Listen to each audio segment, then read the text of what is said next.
Welcome there, anyone. This is the Central Otago Railway, and this is the first time I've actually gone live. So, I've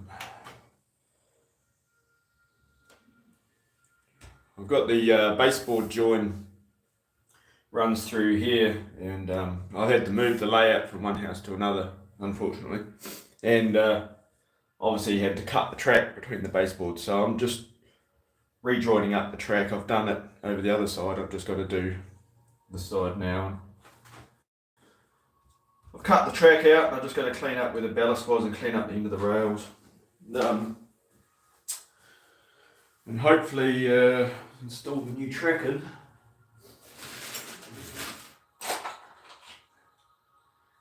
The other thing too is I had to try and find half my tools because I had to pack up all my tools in them.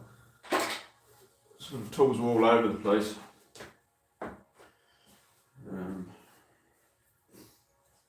So you'll probably see me ducking and diving from here to the next room, a spare room. I've got some tools in there.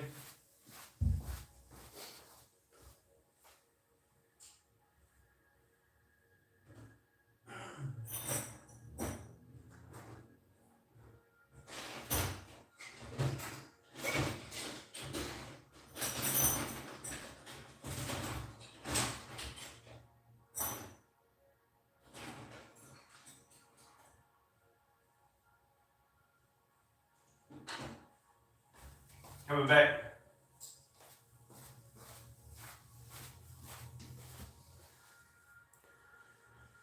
So yeah, clean up the ballast, the ends of the rails.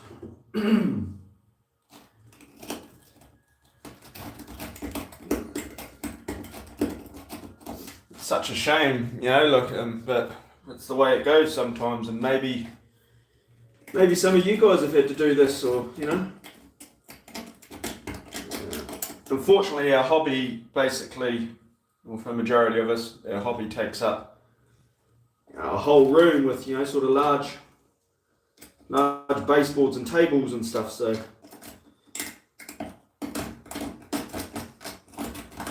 like the down part of it, but hey, you've got to move on, I suppose. So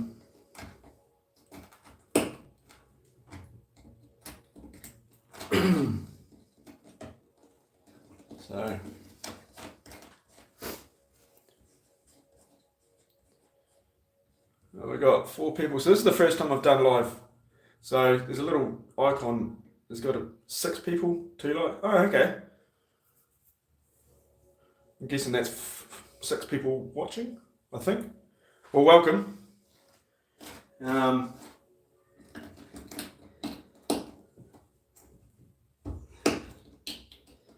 After today, hopefully I'll have these 2 tracks hooked up, and then I'll finish wiring up my DCC bus, and then I can start running some trains, hopefully. To keep my mind occupied.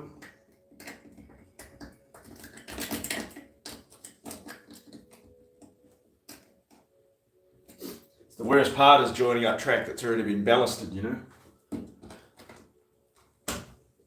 But just as I said, that come out perfectly. So I've got rails running in the dirt here, so I'm not too sure how I'm going to join that up, but we'll get to that later. I just want to get my main lines sorted, so I can at least run trains, because there's no point having a big baseboard here with can't run any trains. So. And I'm sick and tired of the weather in Perth here. I'm in Perth, Western Australia. Hi, Nick Wiff. Hopefully I said that right. How you going, mate? Thanks for joining. Thank you very much for joining. The weather here, I'm in Perth, West Australia, and it's been raining for the last week and a half maybe. It's just constant rain, so it's so depressing. You can't do anything. But anyway,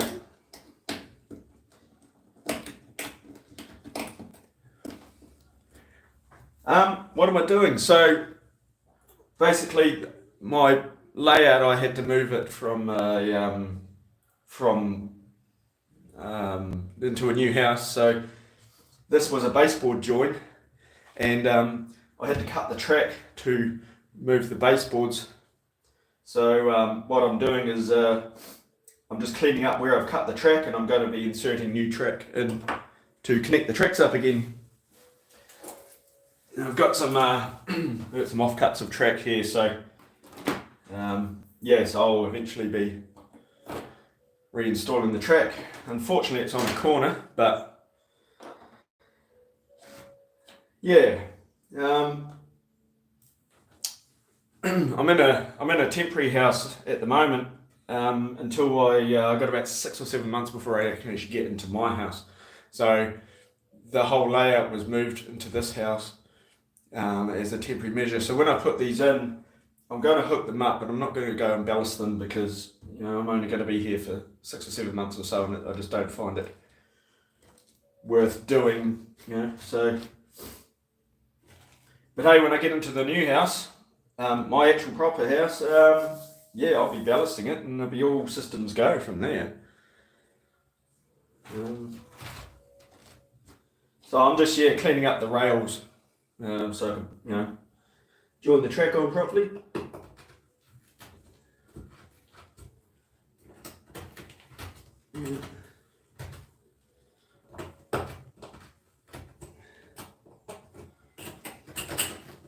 And the problem is sometimes we just build these things just too good, so it's hard to lift them out again. But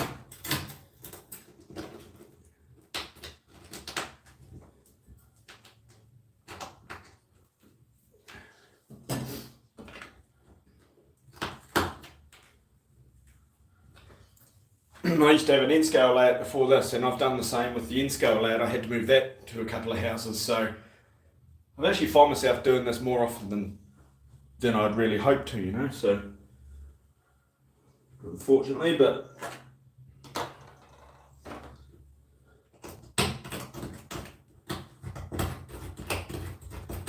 I know, has anyone out there watching, has anyone else moved layouts from houses? Strip them down, pull them up again, apart from like your module ones for train shows, but let us know.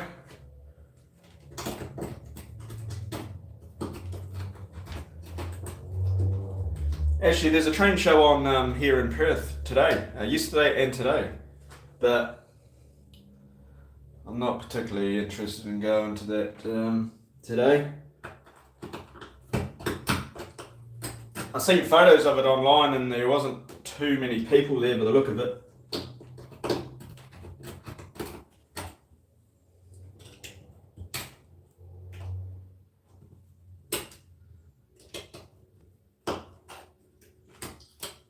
I think I've pretty much almost got these tracks all cleaned out.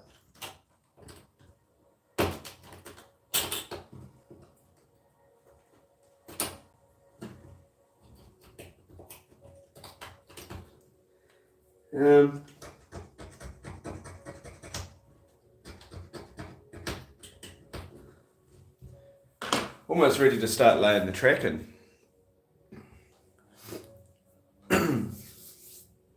Are we down to two people watching? Yeah, I've never done a live feed before, so yeah, let me know if I'm doing something wrong or we're doing something right. The spirit of the moment thing this morning, I thought, well, what the heck, why not?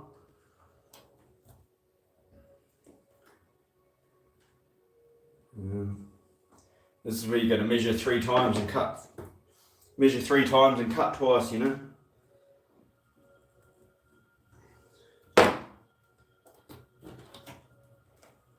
I will clean up the ballast. Actually, it's probably best to do that now, to be honest.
Oh, we got a couple more people watching. Hey, welcome along, guys.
Uh-huh.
Hey, welcome you guys. Welcome in. Just reinstating a little bit of track.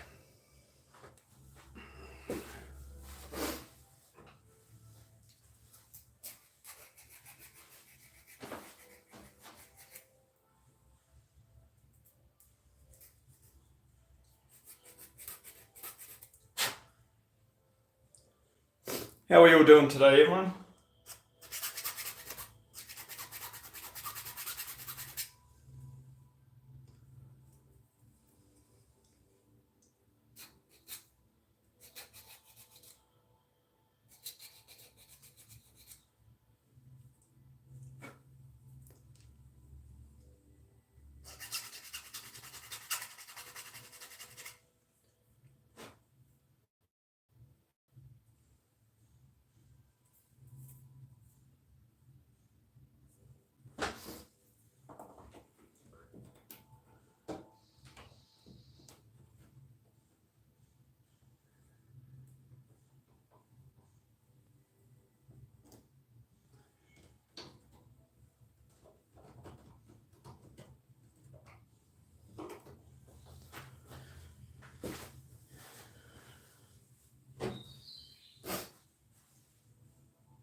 Yeah, cut some track. Lovely.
Hey fellas, let us know what you guys are up to today. If you're working on your own layouts, what you've been up to.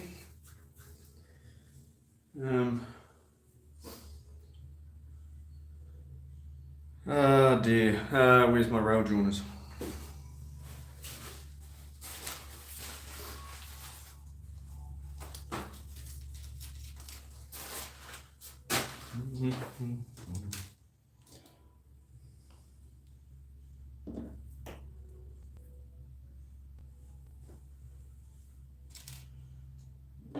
Track.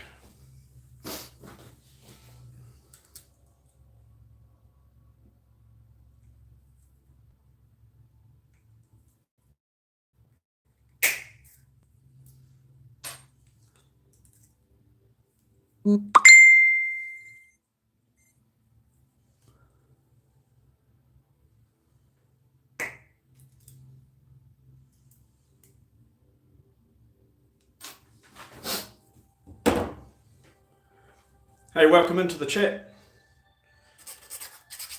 Welcome in. Let me know what you've been up to today.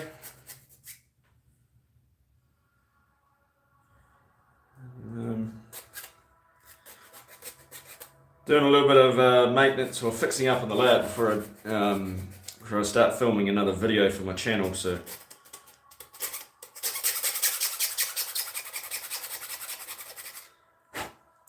sort of behind the scenes stuff, but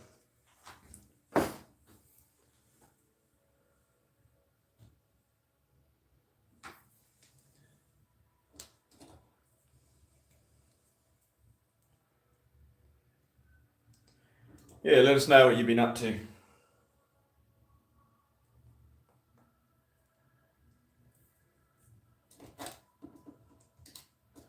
We're here in Perth, Western Australia, and the weather's just been absolutely terrible, so there's nothing else better to do, really.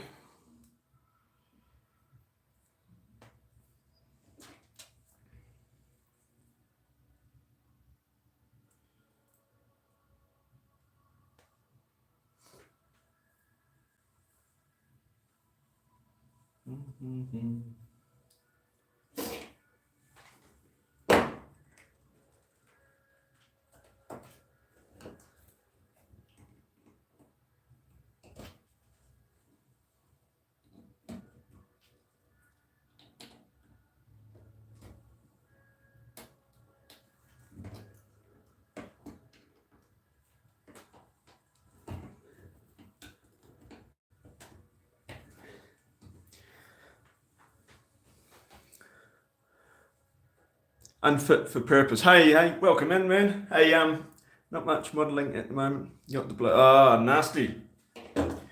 My brother is just getting over the flu, actually. I haven't got it yet, so but hopefully it's not a bad flu.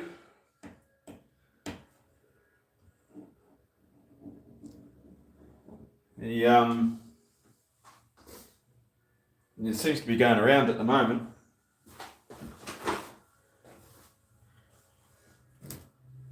I'm usually quite surprised because usually I'm the first one to get it, you know? I'm usually the first one that gets the flu, so I hope you get better soon, man. Cheers for joining anyway. Cheers for to come on in.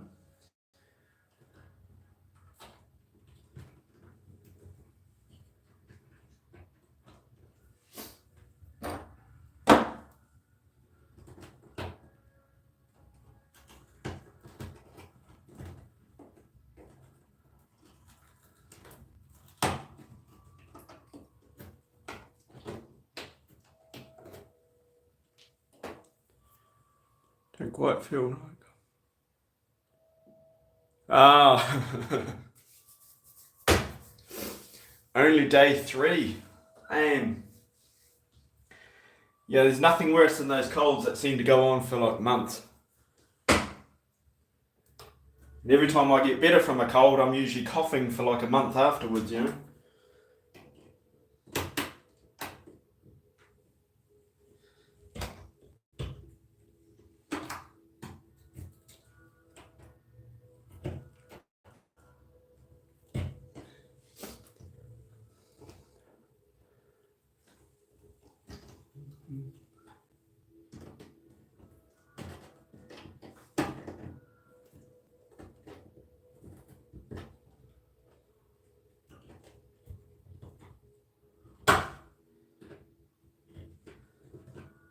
I think I pretty much got that bit of track in. Now, as I said, this is only temporary because I had to relocate the layout, and this is only a temporary join because I had to move to a temporary house. So with this track getting spliced in, I'm not going to be worried too much about ballasting it. Or it's basically just to get my trains running so I can actually use the layout again. You know, I want to film some more videos for my YouTube channel, and there's not much point having a layout if you can't use it, isn't that right? So it's not the prettiest join, but it'll get wagons over there. I'll just test it actually.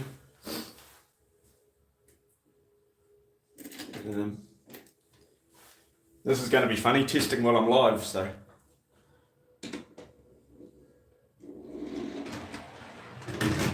There you go, look at that. Derailed.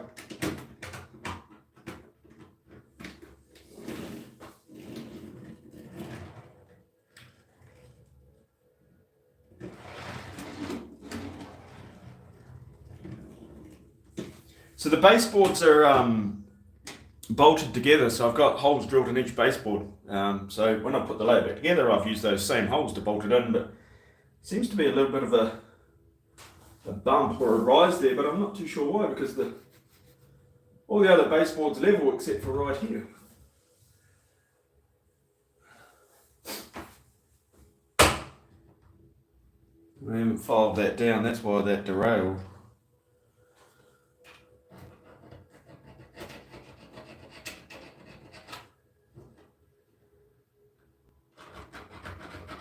Now this is probably going to be a problem area now. So that works all right. Here's the old KS wagon.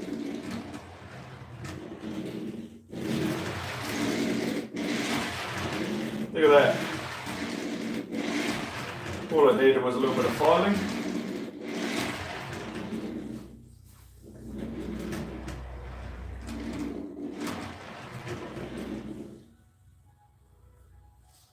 That's the first section, sort of. That's that part there done.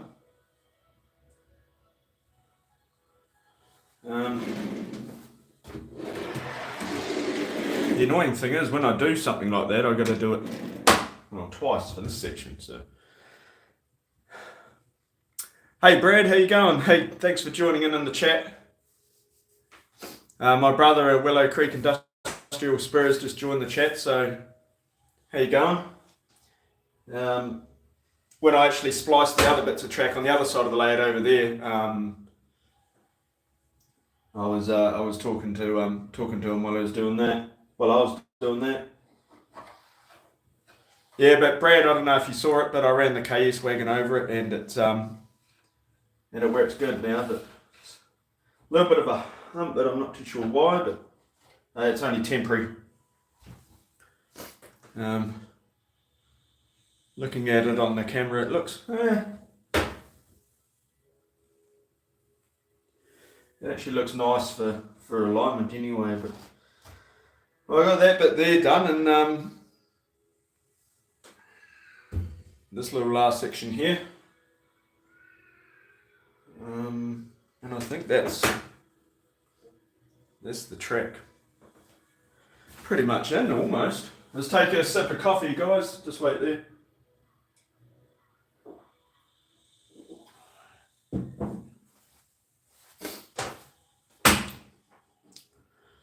Hello, Creek. Thanks, Brad. Cheers. I mean, as I said, it's only going to be temporary. But as long as the trains go over it.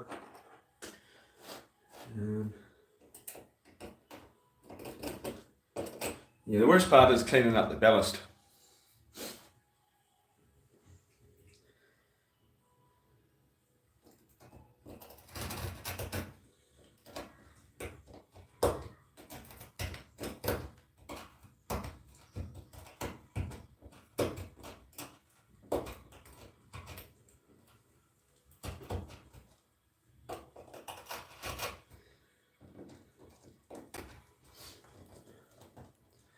How is your layout? Yeah, Brad. How's your layout going?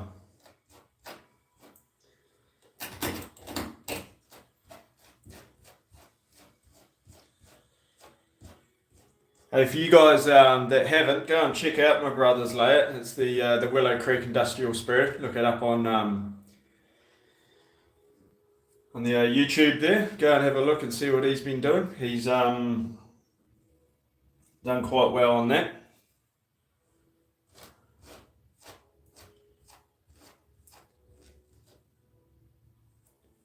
Unfit for purpose. Do you have a layout as well? Are you American or N-scale HO? What are you modelling?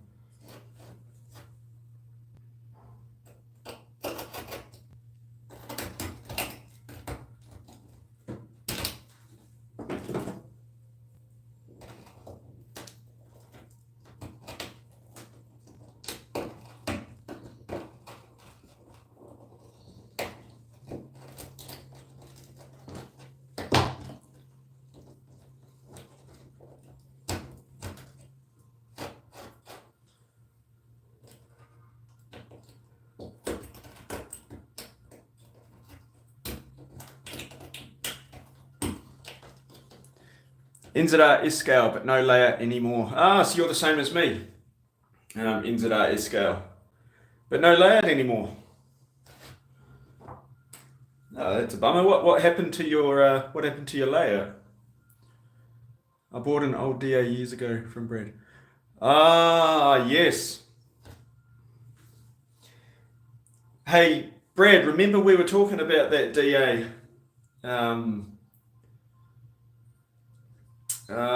years ago. We couldn't work out where it's gone, so I'm guessing you bought the DA. Oh, nice. What happened to your layout? You just no room for it? Layout went to the dump after my divorce. Damn. No, I'm sorry to hear that. Sorry to hear that.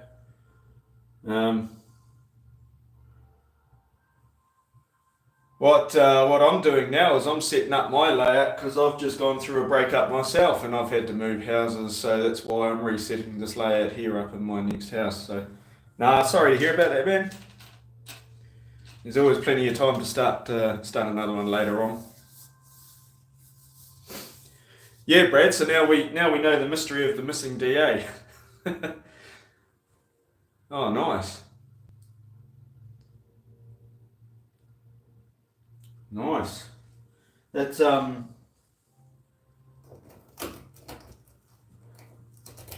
think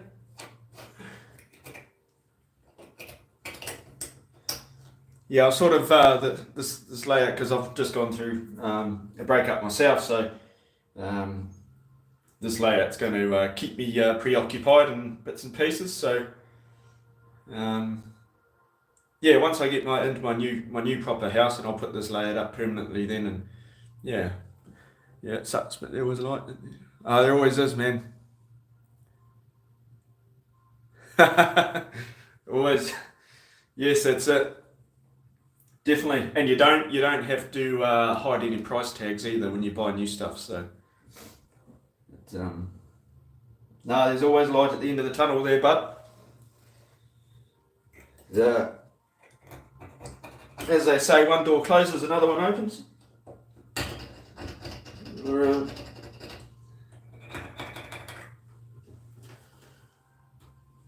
I'm doing the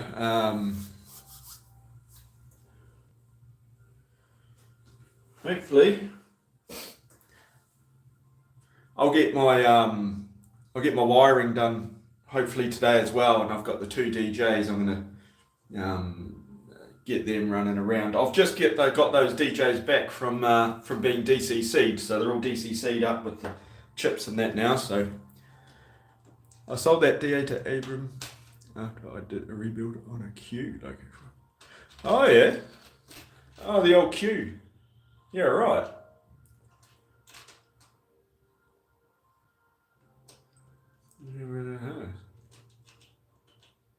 Oh, it's interesting to see. Like I'd like to know out there how many models change hands through various modelers and stuff. Like you sell this loco or sell that. It'd be interesting to see where like some of our models end up. When they sell them and they get moved on, bits and pieces.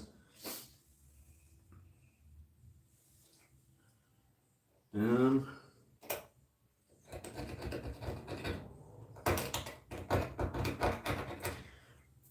I've got a DSC.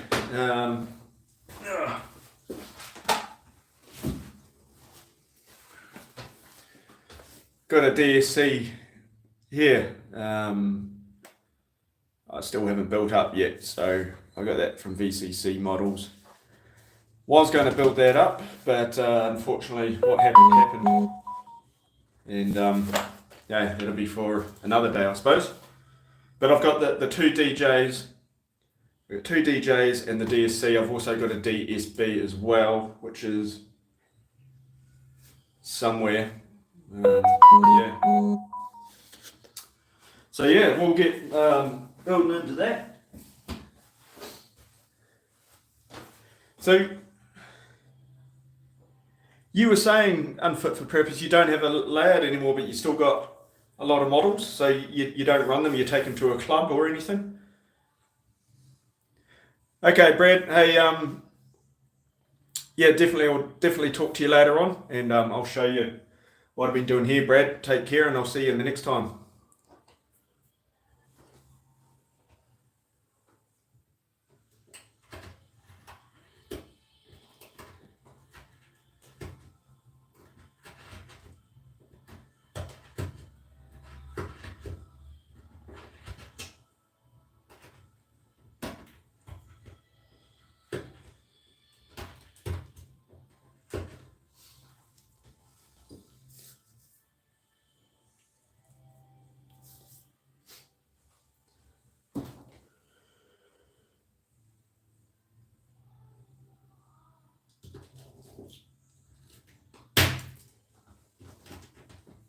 Not too sure if you can see what I'm doing. If you want me to move, let me know. If you yeah, just building locos now and running mine at the shows. Oh, nice.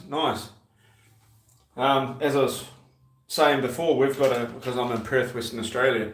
There's a show on this weekend, yesterday and today, here in WA. So Um,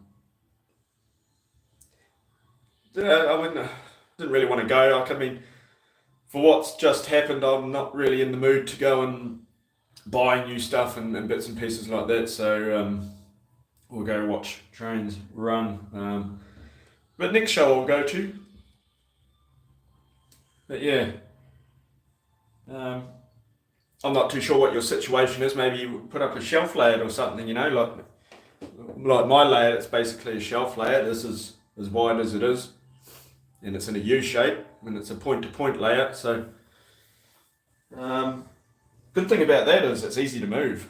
You know, there's literally only 3 tables. There's only 3 baseboards, 2 joins. So,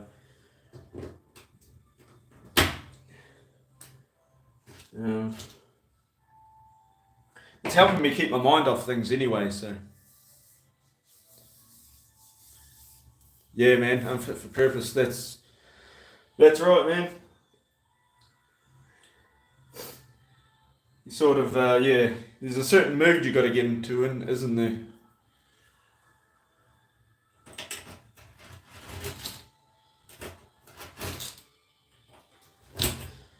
Got this last section of track here to splice up, and then I've got a couple of little chocolate block, bits and pieces I've got to wire up my DCC bus, and I'll hook in my NCE power cab, and we'll see if we can actually get a locomotive running.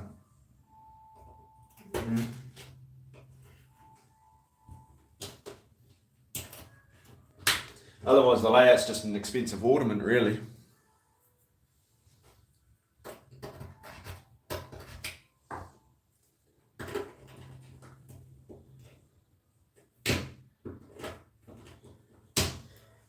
I'd never ever imagined I'd be actually doing this or replacing this, So it's just funny how things work out, or how things happen. Life throws some mysterious bloody curveballs sometimes, and you sort of just have to adjust with it.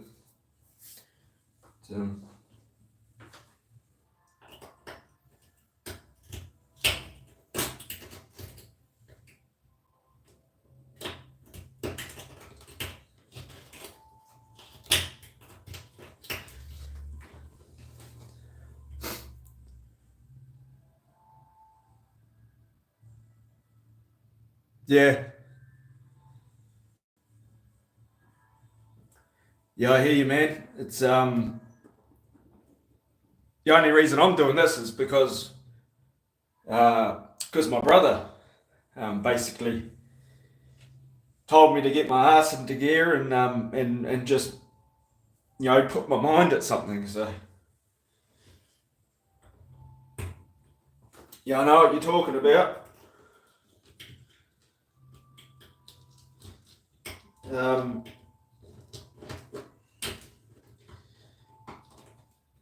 mean, I'm in temporary housing at the moment, so it's a strange house. I'm in a strange suburb now. I'm on the other side of the city, and everything's just so strange and new, and it's just like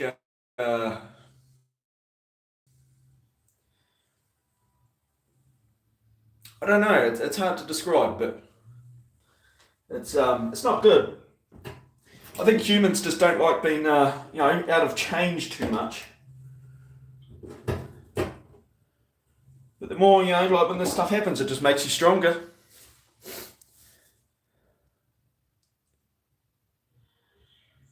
Yeah, that's right, man.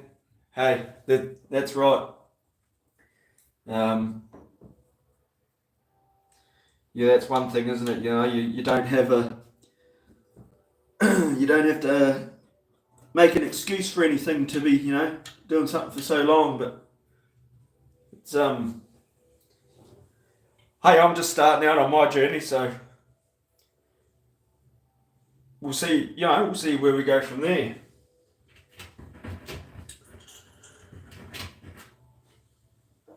That's why I just jumped on a live. This is the first time I've ever done a live feed. So I was sitting there this morning having a coffee, and I was like, "Well, stuff it, I'm just gonna do it." So set the camera up, and I had to do this track work, and I thought, well, I'll film myself doing this track work. So, I appreciate you guys coming along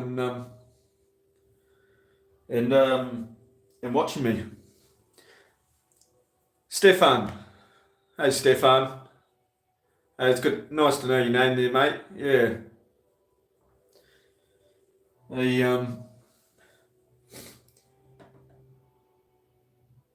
Stefan.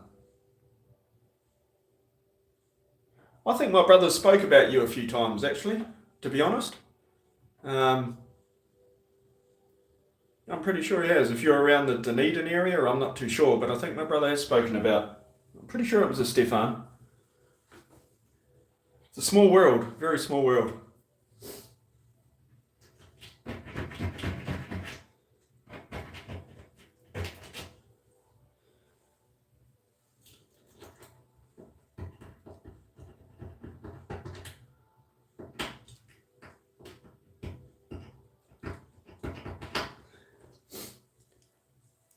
Probably has. Oh, okay. Ah, the West Coast. I'm pretty sure. He was mentioning someone. There was another person that was doing NZR, because Brad used to do NZR years ago, and he did mention someone else they were doing NZR by the name of Stefan. So yeah.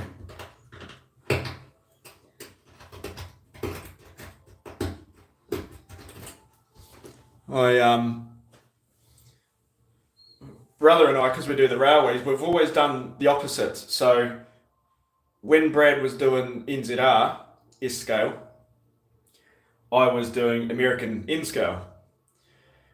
Then Brad moved to American HO scale, so I went from American N scale to NZR S scale. So we've always sort of been on, we've never modelled the same sort of country or region before. We've always been mismatched. I originally started off with N scale British. Before I had a YouTube channel, it was all N scale British, which was quite good, but the more and more I got into operations, the more I wanted to go American style, with the American switching operation styles. So,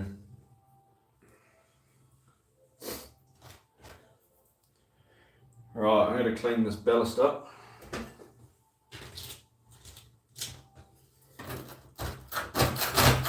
Hopefully I don't make too much noise.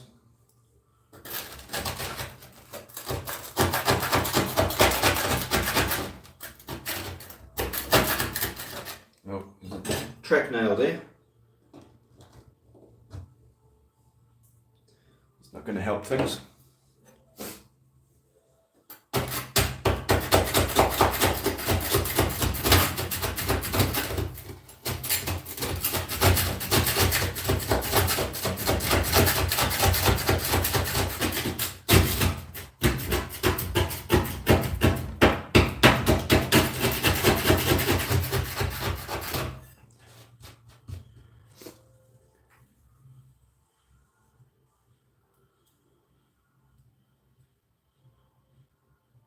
Oh, okay.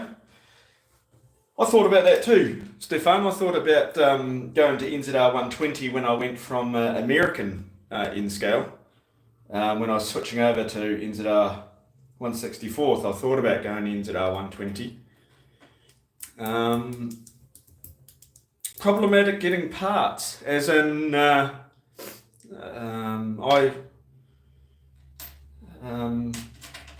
I go through South Dock, and a couple of times I've gone and I needed certain parts. I haven't sort of had any issues getting through South Dock, or 3'6" I've actually dealt with as well, so they're pretty good as well. But oh, okay, out of North Yard, yep.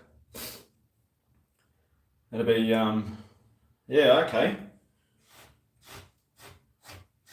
I definitely know you can't get paints out of North Yard because they won't send them here to Australia. They won't send the NZR little paint pots. They won't send them in the mail. So, um, yeah, okay, well, I wonder why that is. Do you know why that is? They're problematic getting parts from them?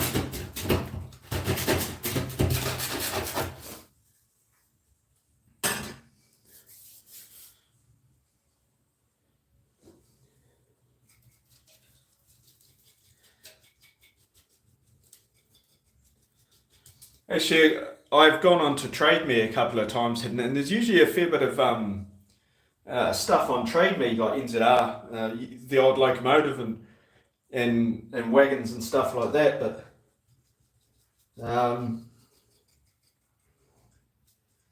seems to be a lot of stuff getting sold in bits and pieces.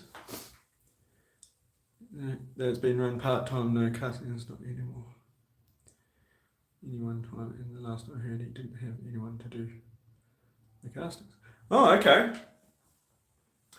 Oh, well, hopefully that's only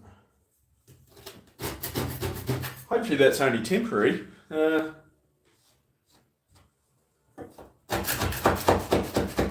was thinking about getting an old North Yard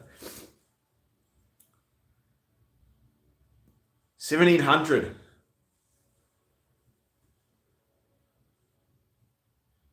That's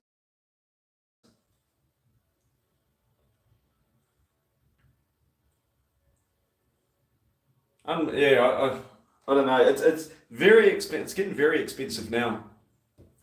Um, I was in the hobby shop here in Perth yesterday. I think it was yesterday because I was actually picking up one of my DJs after it just getting DCC'd, and there was a British '08 class shunter there for 425 Australia. It's getting ridiculously expensive, this hobby. Yeah, they are. They definitely are.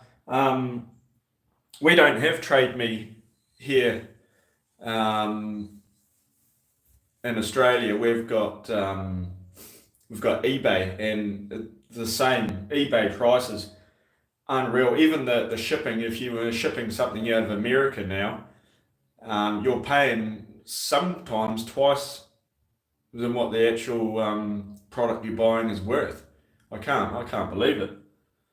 More prone to recycling stuff and scratch building stuff and making, getting a little bit more savvy with our scratch building and stuff. But yeah, I don't know how they can justify some of these prices, but people must be buying them. People must be buying them, otherwise, yeah, I don't know.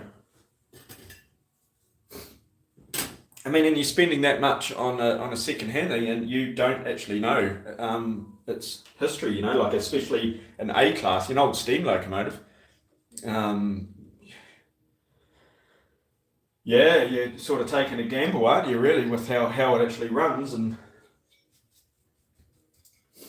I know when I did in scale British, I had a couple of British steam locomotives in N scale there, and one wrong knock, and you mess up the valve gear and stuff like that. So you got to be so careful with these models. You're spending $1,700 on a model. You'd better make sure it works properly. But that's just the buyer beware, really, isn't it? Right, so I've got that bit there cleaned up. I've got spare pieces of track, so I'm going to measure and cut it in, splice that in like that.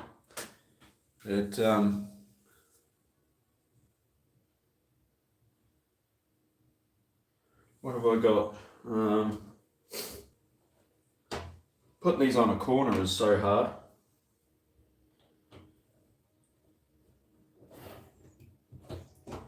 I've staggered the rail joints too, so you don't get a constant derailment or something. Loosely put that in there and mark up where it's got to go. Take a little bit more ballast out of there.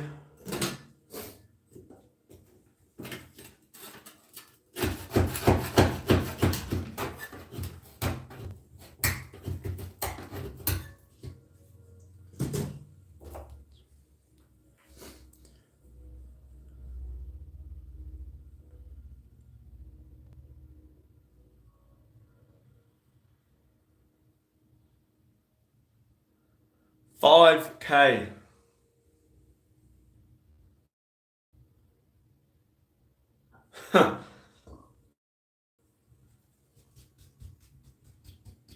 Absolutely mind-boggling. 5K. So, what was my DSC was actually, I think my DSC was like 600 something bucks. I'm pretty sure. I can't quite remember now. I mean, I only bought it 7-8 months ago. But yeah, oh yeah, okay. And you scratch build your loco as well. Okay. I'd love to be able to scratch build a locomotive.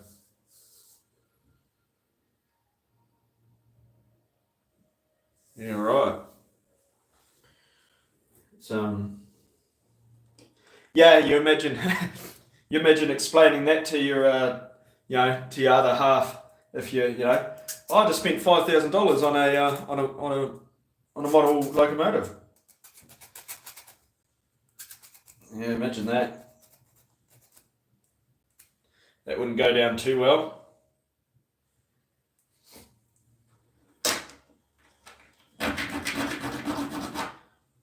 I'd feel guilty selling it for that much, actually. You've scratch built 12 or 13 so far? Oh, nice one. Yeah, right. I don't have the, I scratch build buildings and stuff, but I'm not sort of really don't have the capacity to do locomotives.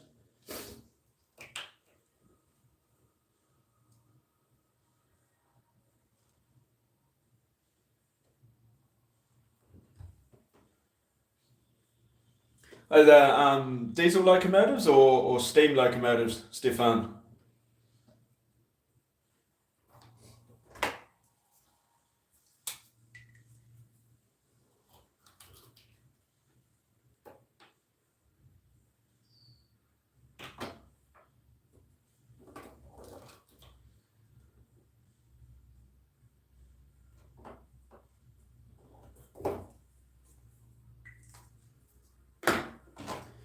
Got this track marked up, so measure 6 times and cut once. Measure 6 times and cut 4 times.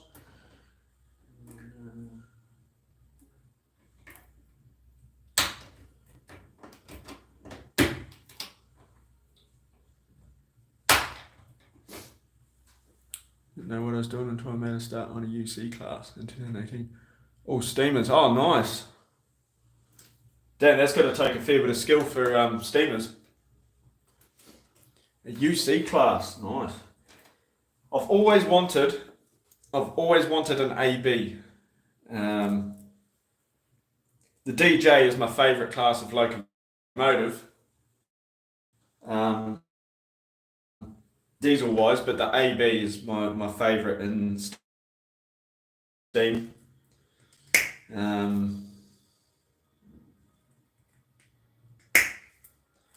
I love the old ABs.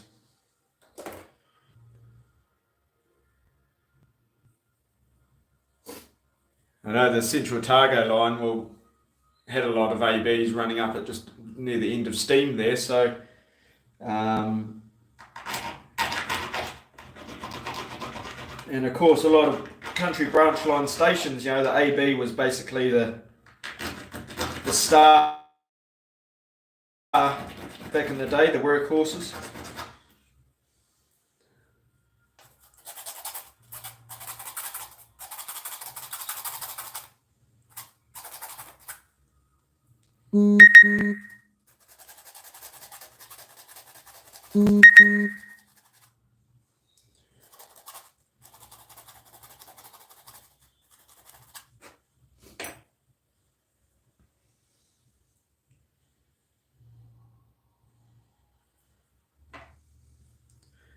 Also, Stefan, is any did you go DCC with these locomotives? Are they sound or 3 ABs, one scratch built, one's online models, and one's PNZM ZRM kits? Oh, okay, nice.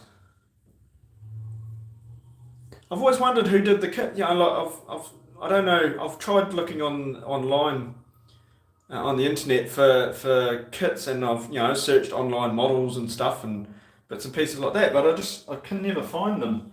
I was lucky enough to get my DSC actually from VCC models. I really struggled to find them, because if I would have found them, the Central Otago Railway here would have an AB on it, to be honest. Now, I'm not too sure if I cut that correctly.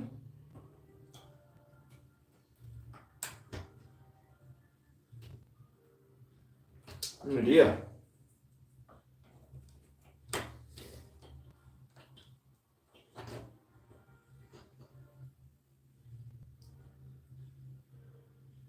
Hey, the old cut once, we'll cut 3 times or something here. 3 are DCC for the moment, the rest are just DCC. Oh yeah, nice. Hey, the DCC decoders decoders are over here in Australia are not too bad, but as soon as you're getting into sound and stuff, you put an extra couple of $100 onto the price, you know. I feel sorry for the ones that have, like 15, 20 locomotives and they're converting to DCC. That's a lot of money in decoders.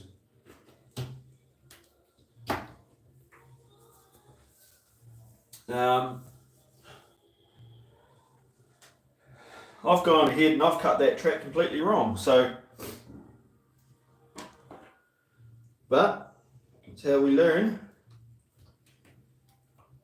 I thought I had that perfect, but if we haven't got it around the right way, I can't remember. Before I cut another piece, I just want to make sure of what I did. Oh no.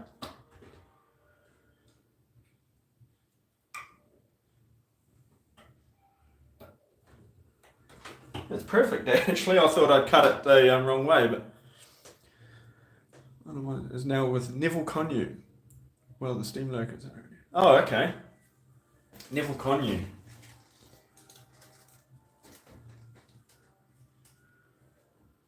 It's raining again. I'm over this weather. Okay, so Neville Connew and steam locos.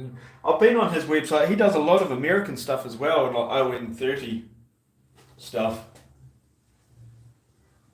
as well.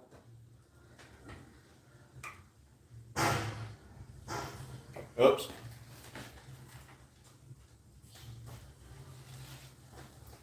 A big gust of wind just happened, and I heard something fall over and make a big noise.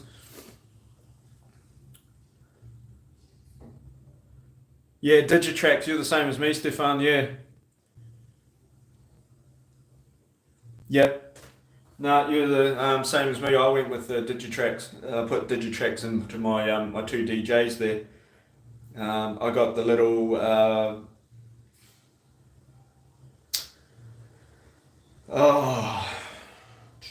the 127p, something 127p decoders, and they've got the little plug at the end where you could put in a current keeper or a stay alive. So I'll probably look at doing the same too, and eventually sound later on, because when I got the decoders installed, I got the installer to install the chip where the blanking plate goes onto, so it's literally just plug it and pull it out and plug it in. It's just gone really, really stormy here at the moment. It's big gusts of wind and all sorts.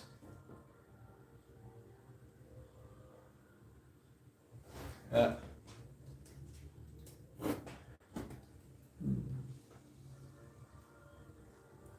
Nathan Clements, hello mate. Hey, nice of you to join us. Hey Nathan. What have you been up to? You working on your layout or working on any models? Let us know what you're up to, mate.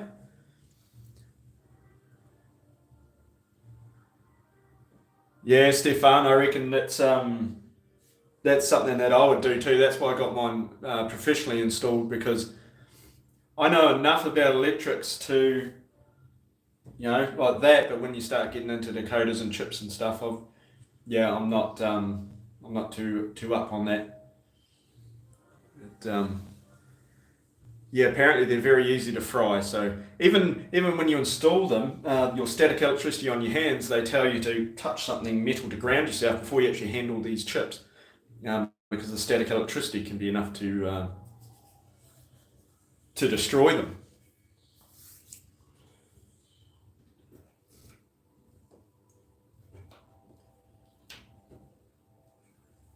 Right.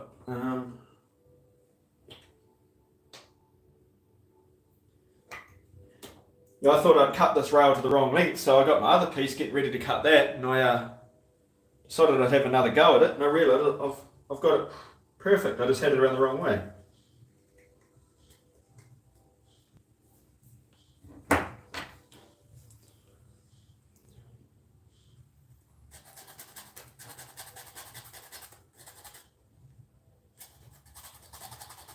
The thing with electrics too, the electrics are awesome when they work properly. There's nothing frustrating when something electrical is not working and there doesn't seem to be any reason for it not to,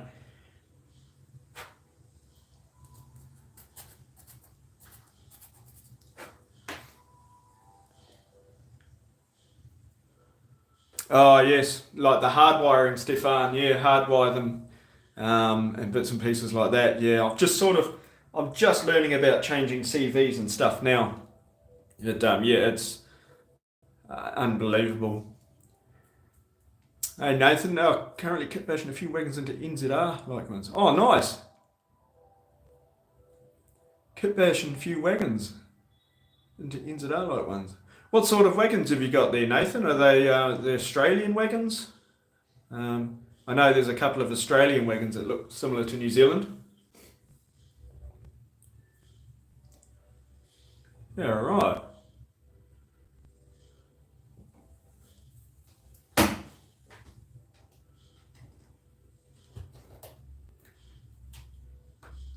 I've gone and done that again. I've got it around the wrong way.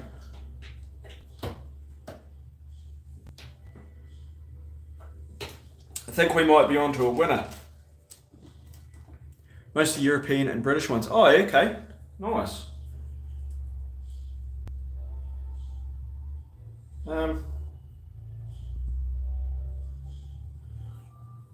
There was a company called Pico? Not Pico, but Piko. They're European, and they do a couple of wagons that look similar to NZR in their line. And they've actually got a couple of like cement wagons that almost look like NZR bulk cement wagons as well.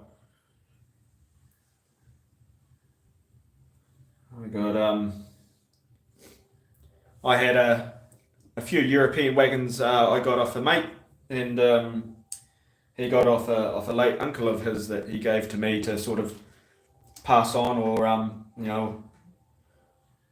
sell on his behalf. And some of them did look remarkably like NZR wagons. I need one more fish plate.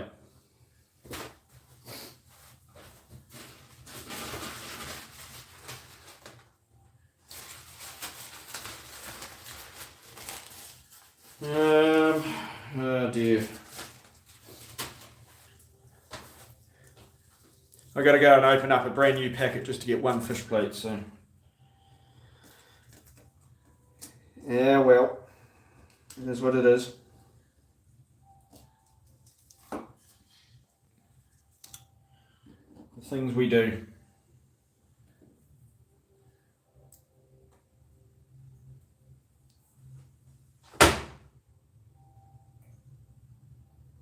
We're going to try and figure out which way this went again. You'd think I would mark it, wouldn't you? So I knew.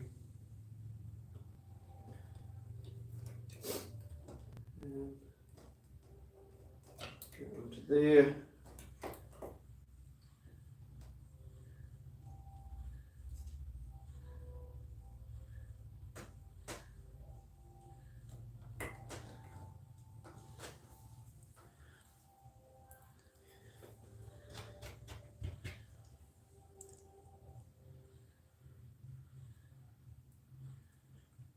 Hey Nathan, have you've got a layout yourself?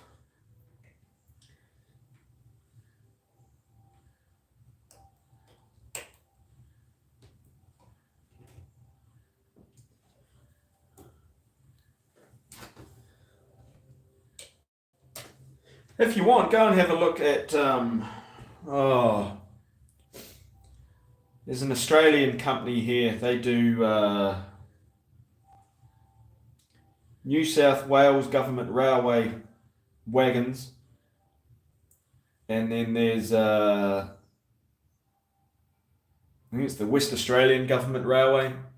They do a lot of kits, and go and have a look at them. There's a lot of kits. They look like NZR LA wagons. They're just a little bit different, but they look very much like LA wagons. So check them out as well, Nathan, if you can.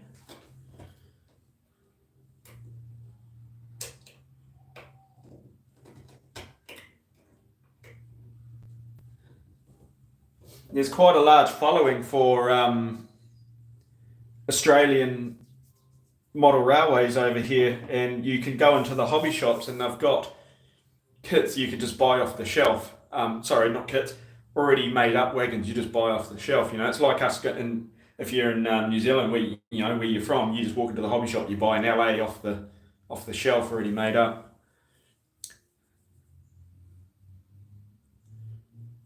Oh yeah, nice. Nice. In the planning stages. Oh, that'd be good to kick that off. We'll have to start up a YouTube channel or something. Get into recording your building.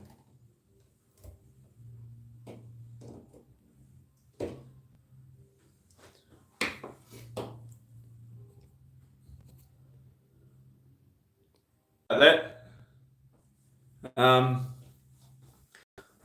I've just got to quickly send a message. So if you just please bear with me for a couple of minutes, and I'll be right back with you.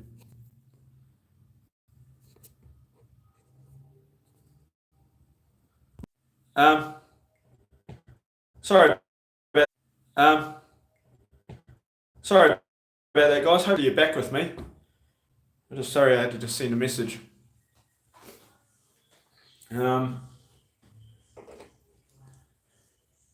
Yeah, Nathan, you have to start a YouTube channel and you have to start documenting your build on it. That'll be great to watch.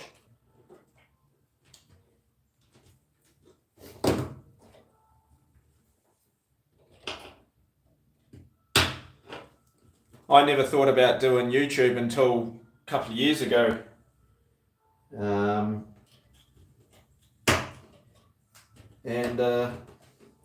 my partner at the time, she basically pushed me in and said, "Look, do it. You." So she's the reason I ended up, getting onto YouTube. It's been 2 years now, and I'm enjoying it. It's been great sharing, bits and pieces. The first part of my YouTube channel was when I was doing American N scale, and then you'll notice that it's gone into NZR 1/64th scale. The name of my channel was the Central Otago Railway. Go and look that up on YouTube, and have a little look around there. There's a few bits and pieces of videos there that you might like.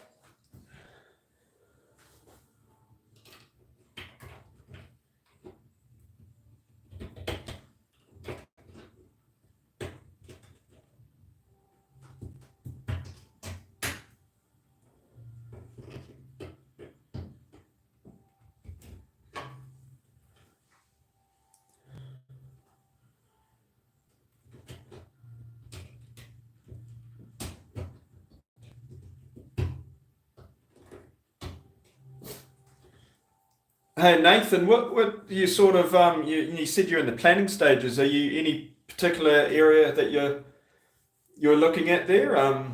Any particular part of New Zealand you're going to look at modelling?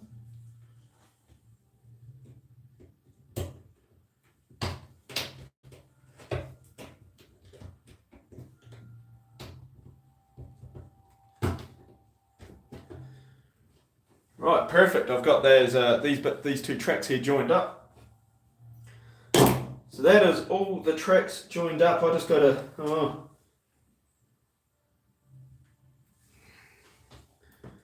know it looks all right. As I said, this is only temporary. So where's my KS wagon? Check that it actually.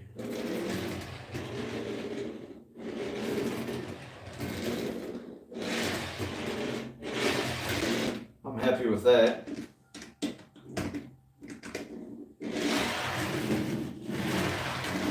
I'm very happy with that. That's actually worked out very well. So that's all the track on the layout hooked up. I think the thing to do now would be to clean up, and I've got to get onto some wiring and bits and pieces for my DCC bus. Just going to put some of these tools away, but I'm still here, guys.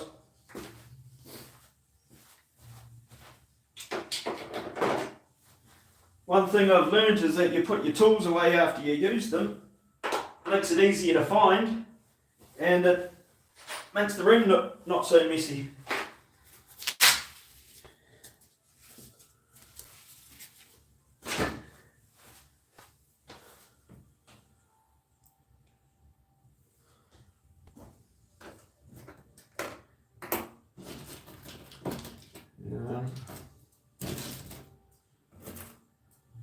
The messiest part about this is all the ballast, after chipping all the ballast and stuff up. Because that stuff goes everywhere.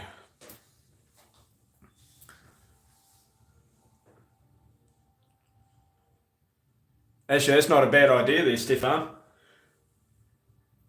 Worst bit of rolling stock. Ooh. Can't. I think my MCP wagon would probably be up there, I'd say. I'll bring that through.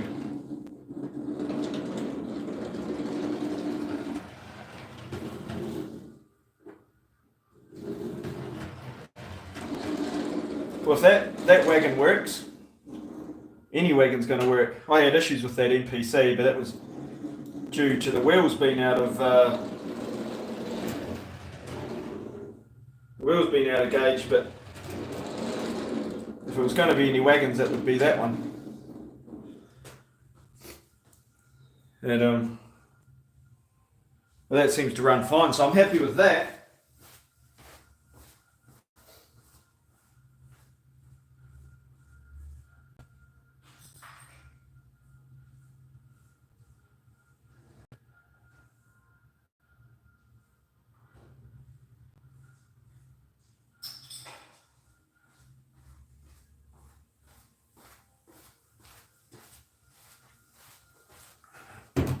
Now I'm back.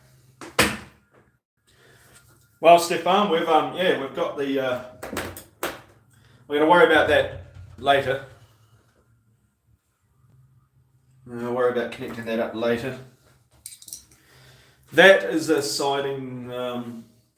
Just let me know, guys, if I'm talking too loud. Let me know. I've never done this before, so I appreciate your help. This siding is basically, this was the Clyde cartridge siding, so I'll get that sorted out later. That's not too involved at the moment. But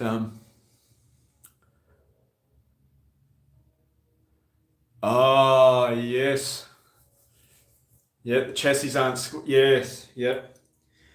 Hey, I don't know. My last YouTube video, Stefan, I built 2 LC wagons from South Dock, and on the video there, it shows me that I used a steel, like a steel plate, and I build my wagons on the steel plate, so I know if the chassis is true or not, and there's no twists or bends in the chassis, which is all good and well when you're building the kit, but when you're buying them off Trade Me, like you said, you're not too sure what you're going to get, and if it's already twisted, you basically look at taking your soul bars off and bits and pieces to try and straighten it out and try and get that wobble off.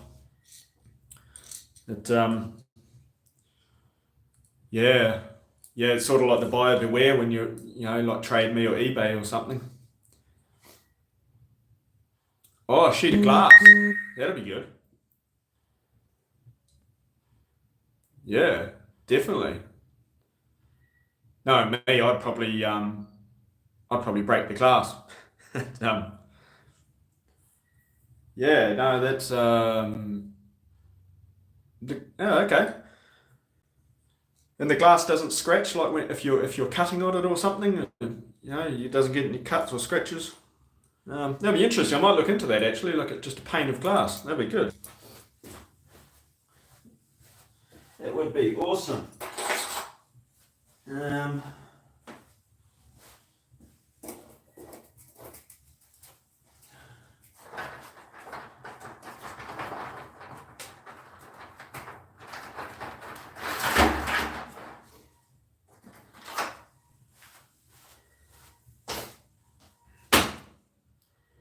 Nice one.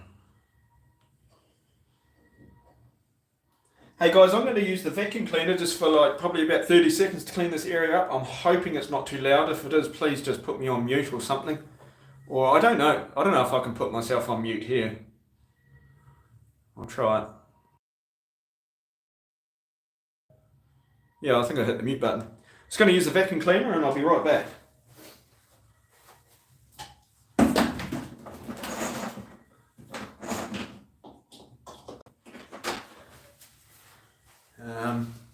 This is the mute.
Right, finished vacuuming. Yeah, okay, so backing plate on a backing plate. Oh, that'll be nice. Okay, well that's good to know. I might look into that actually. I might look into that to be honest. Sorry, I'm back. Just had to send a little message there, but hey, I'm back there. So we got that cleared up. So for those that have just arrived, welcome. Basically, I've just joined my two baseboards. There's a join through here. When I had to take the baseboards down, I had to cut the track, so I basically just spliced in new sections of track so I can use my railway again. So,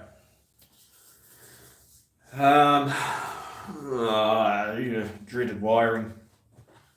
It's probably one of my least favourite parts. Especially when you're wiring up the turnouts. When you're wiring up the turnouts for, to change polarity when they're thrown. I hate that, wiring up all the micro switches and stuff.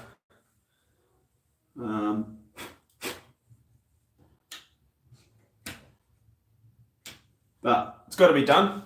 It's satisfying when it's done. Old cabinet glass, it's fairly thick, okay. Oh, okay. Well, Hey, I'll look into that, Stefan. Thank you very much. Thanks for sharing that. Um, yeah, never thought about that.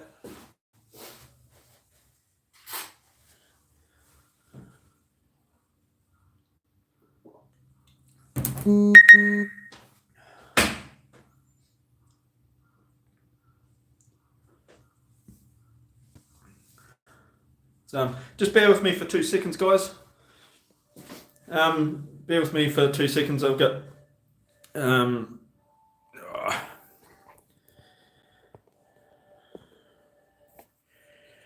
mm,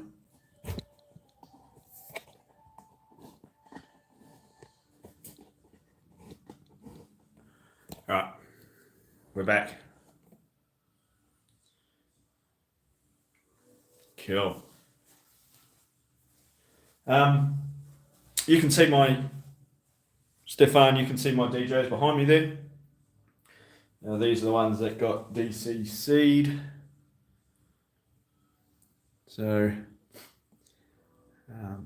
you'll know a 302 one was the DJ that was left up the Central Otago branch when they closed the branch line. That was the one that was sitting in Hyde, I think, for X amount of years, and then it spent a lot of years sitting in the goods shed at Middlemarch. But yeah, so I wanted to get a model of that. What was I going to do? That's right, I've got to get ready for wiring, and I hope I'm not boring you guys too much. It's been great to see people joining the track, and Stefan, thank you very much for participating in the comments and stuff there. As I said, this is the first time I've ever done a live, but we're getting there, and I'm just trying to keep, as we mentioned before, I'm just trying to keep my mind busy and stay focused and not let my mind wander. But oh, I still need DJs and things. Oh yes, the 1970s pink. Are you going to have the 1970s pink with the black stripes? I think it had black stripes on the running board. Some of them did, some of them didn't. I can't remember, but the 1970s pink. That'll be good. That'll be a good scheme. We were talking about getting about North Yard before. I was looking at getting the 164th DJ shell from 3'6", and I was looking at getting another DJ chassis from North Yard, and to maybe do an old pink DJ or something, you know. So I will have to look into that and see where we go.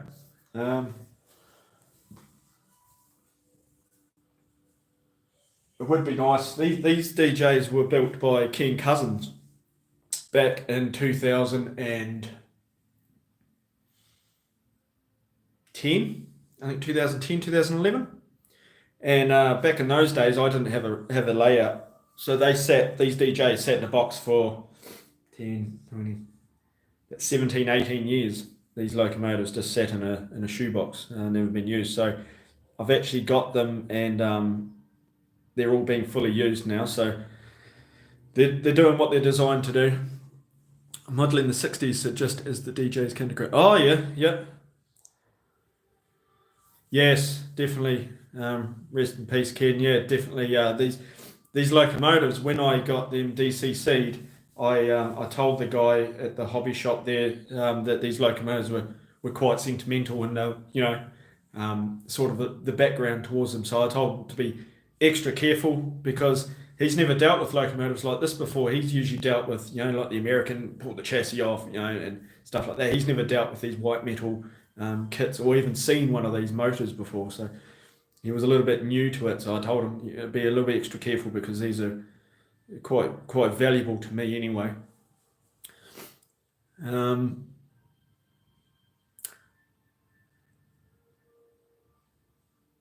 Yes, the rose red. That's right, Nathan. It was the rose red, and it faded really well, didn't it? I believe it was a.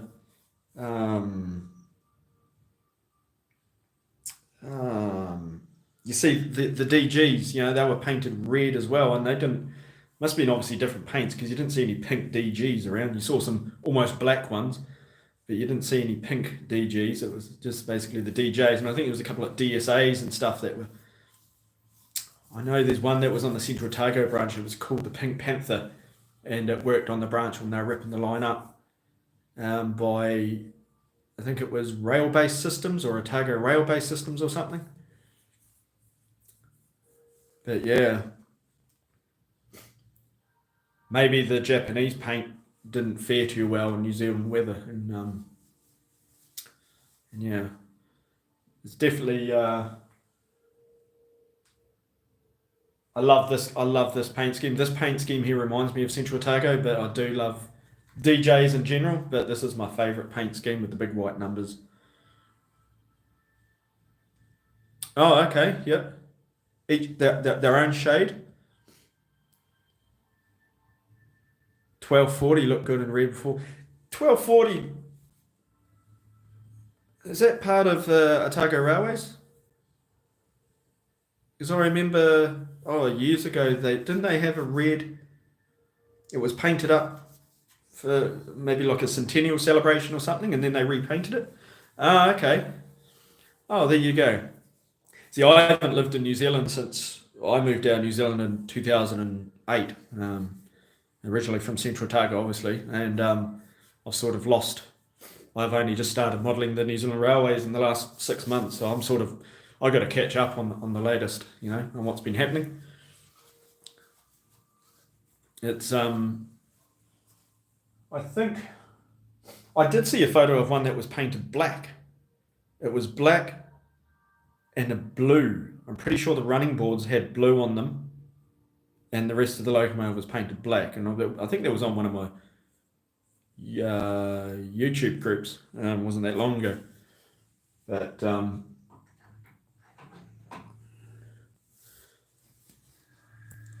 mainline steams one in black. Okay. Hey, Stefan, do you or Nathan, do you know why they painted them in black? Were they ever painted black when they were in NZR service? Surely there'd be. I mean, paint's expensive. Surely there was some reason for painting them in black. This is actually quite good because I'm actually learning a fair bit, actually. I've been out of the loop for so long. Yeah, there must be some sort of, could be a centennial or something. Maybe they painted it for that.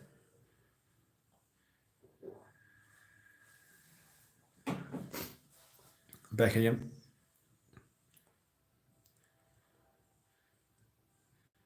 Oh, for another railway the owner used to own. Oh, okay. Black and blue. Yeah, I didn't really. I wasn't too. I wasn't too interested in that color scheme. Um, right. I was that the owner used to own. Okay. It's Hey, another thing is I keep seeing is the Otago Central, not the Otago Central, Dunedin Railways, are they still running the Torrey Gorge? I suppose I could have asked my brother, but I noticed they were going, then they stopped, then they go, and then they stopped. Oh, service was the next year. Yeah, okay. Oh, nice. Oh, nice. Okay. Yeah, I've seen on Facebook there was a lot of people on Facebook and they weren't particularly too interested in that colour. But,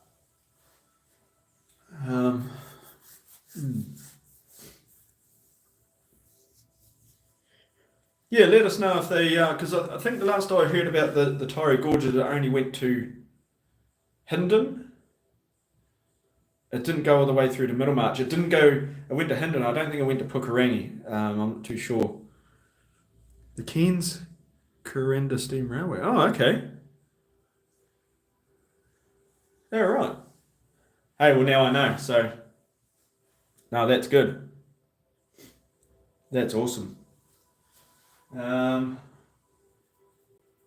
was I going to be doing?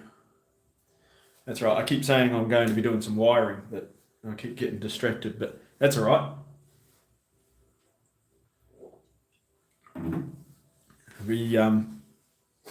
I'll be back in 2 seconds.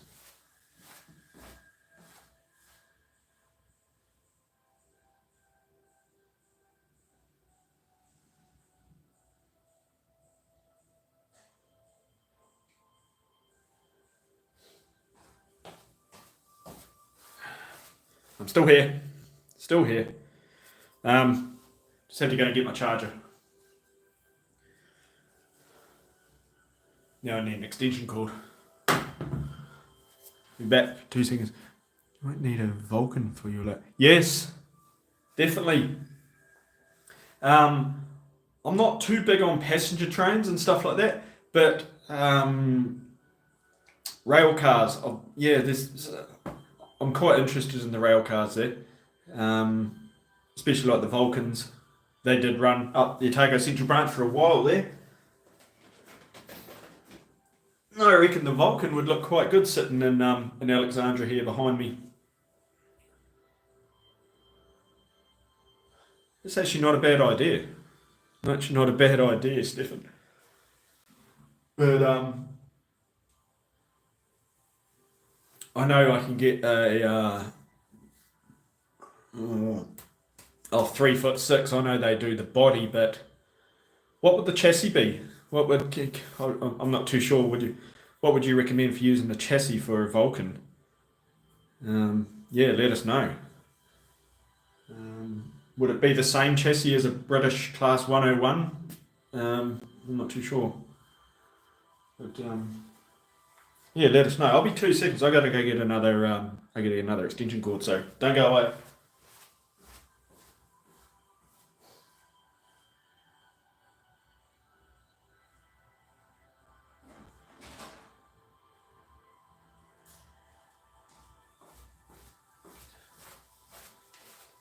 I'm back.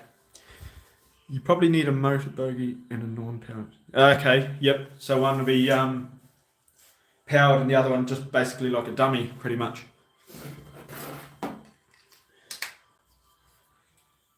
Yeah, that sounds about right. Yeah.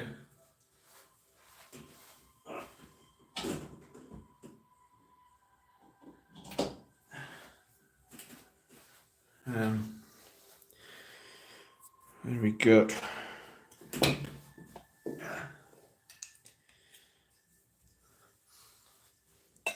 Trying to move you. 3-axle bogie and 1 2-axle.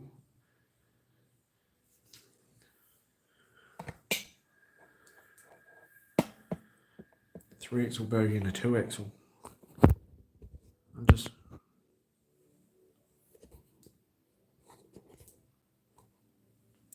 Okay, well, I'll have a little look-see around there, and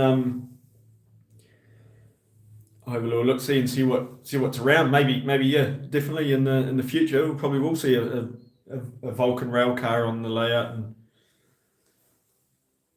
and it's actually not a bad idea. Not a bad idea at all.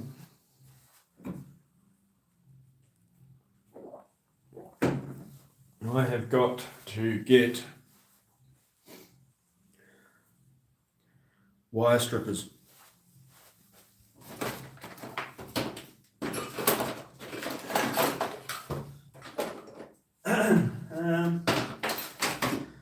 Wire strippers, screwdriver.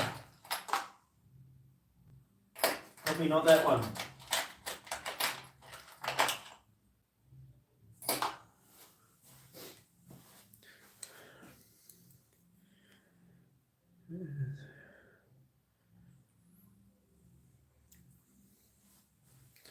Right, wire strippers, screwdrivers. No.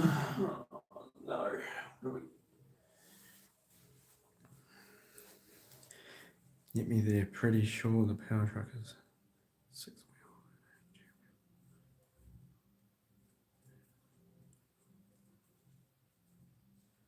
Oh, okay. Okay, so it's a 6 wheel on the power truck with 2 wheel sets. close together, and the third is a little further away than just. Yeah, okay. So it's sort of got like a like the power truck is sort of like a DI. Pretty sure it's a DI with the two wheels close together, and there's a little one a little bit further away. Is that what you're talking about there, Stefan? I'm pretty sure I know what you mean. And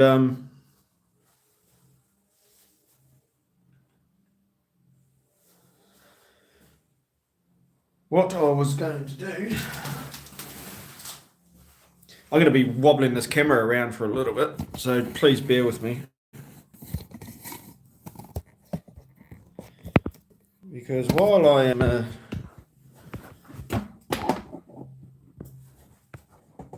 sorry, I'm really, really sorry about moving this camera around heaps, guys. Where am I going to be working? Working just in here.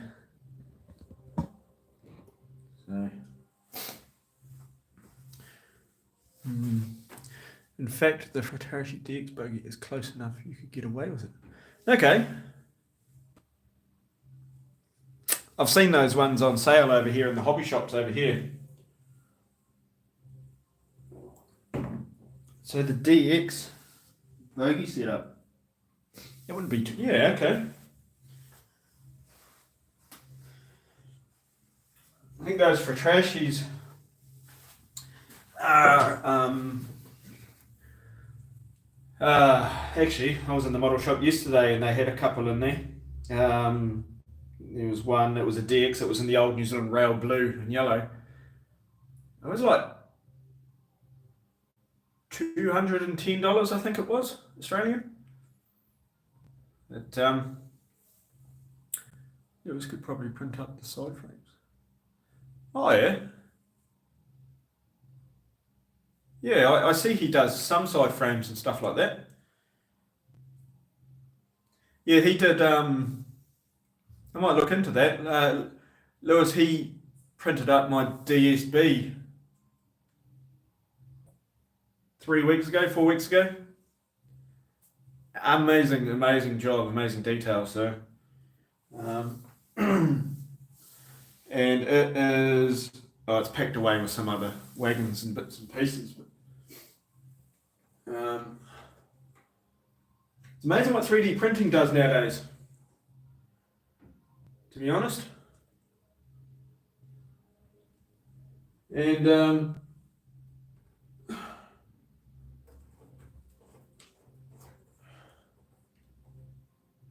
I mean, I did look at buying my own 3D printer there for a little while, but I got to have I think you need a computer or a laptop with it to run as well. Last time I bought, yeah, 210, yeah. They seem, I don't know, everything just seemed to have jumped in price in probably in the last 5 years or so, or or when COVID hit, basically. Even the little 060 shunters that I was looking at as a chassis for my DSB, trying to find an 060 shunter for under $200, even on eBay, was a mission. But yeah. No, you're right. 3D printing, it is definitely. First, it was the invention of DCC, and now the 3D printing is definitely taken over.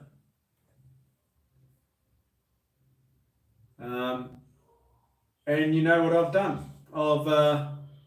When I cut these wires, I marked them. I marked one wire, but I didn't mark the other wire.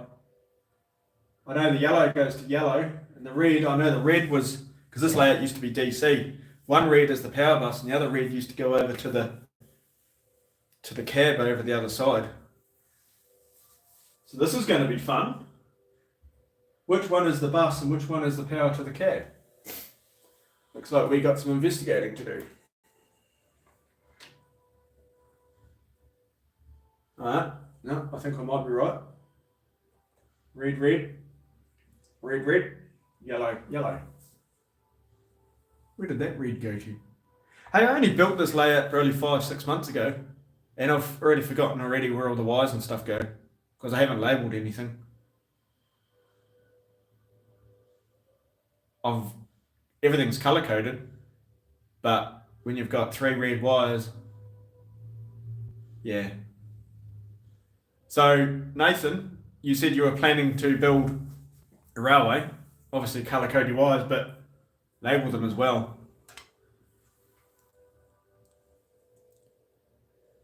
And then there's that was bog, then white metal, and then resin, now 3D printing rollers.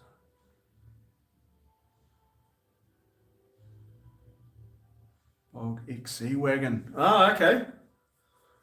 Yeah, it was bog. Oh, I remember that. Yeah, builder's bog. And used to put it into a mould. Builder's bog. That's going back a fair while. Yeah, right. That's going back for a while. First things that I was bog XC wagon. That's going down memory lane. Yes, that's right. Yes, the automotive bog, that's right. I wonder if there's any wagons still getting around that are still made like that. You know, they're still on people's layouts and stuff. Was it already built when I got it? Oh, nice. XC. I think XC wagon, actually. Huh. Here's my this is my one. This is a South Dock. I don't know if that's focusing properly, but I've got another 3 of these. I just haven't made them up yet. Another 2 or another 3, I can't remember. Oh dear.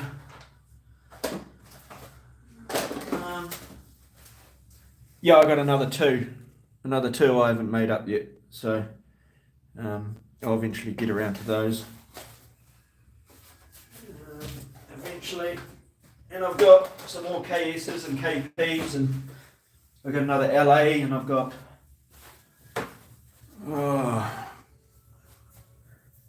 that's another 7 wagons I've still got to make up. That was my last order from South Dock. Bog IC, a heap of bog IC wagons. Yeah, ICs. Oh yeah, yeah.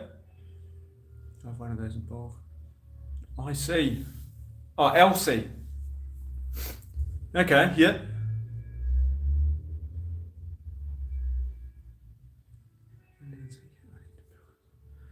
Yes, another KS and NC. The bog LC wagons. Oh, that'll be.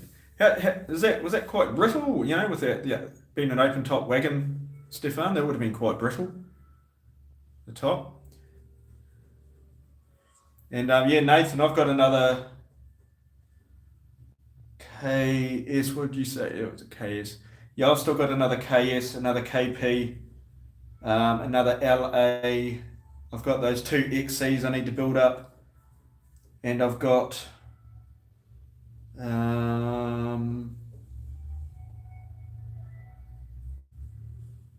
was another wagon, I can't remember it now. No, I built the NCs, LCs. No, I built my last YouTube video. I built the 2 LCs. They were the last 2 LCs I had. But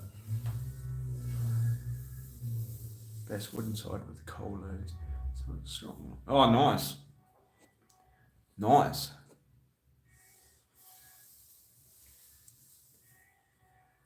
Best wooden side. Yeah, okay. The in N scale, talking about loads, I used to model American N scale, and it was a double deck layout. So yep. And I used to do live gravel loads, and then I turned it into iron ore. So you can check this out. I've got videos of it on my YouTube channel there. I actually had on the lower deck, sorry, on the upper deck, I had a rotary dumper, a scratch-built rotary dumper. So I'd push the wagons into the rotary dumper, uncouple them. The rotary dumper will dump them, and underneath the layout, I had like a container. It would connect the gravel with the iron ore, and it would send it through a little tube. Where are we? A little tube down to the loader on the bottom level, which had a hopper, and it had an auger feed on it. And when you had dumped the train up top, you'd take the train all the way back down around the spiral and that down to the lower deck, down to the loader. You would push the wagons underneath the loader, and I'd have the little auger, and I used to load the trains and slowly push them along. And I would load up, I think there was like 8 2-bay hopper wagons. And in the N scale, that was pretty intricate to try and get that done. It used to work flawlessly. I would do a couple of loads a day, and the gravel, the iron ore would constantly just go from the lower deck to the top deck. There was no handling or anything in there. But yeah, I enjoy it. I've still got the videos. I'm glad I took videos of that and it was on my channel. So I'm really pleased how I did that in bits and pieces. Oh, and a ZA. I love the ZAs.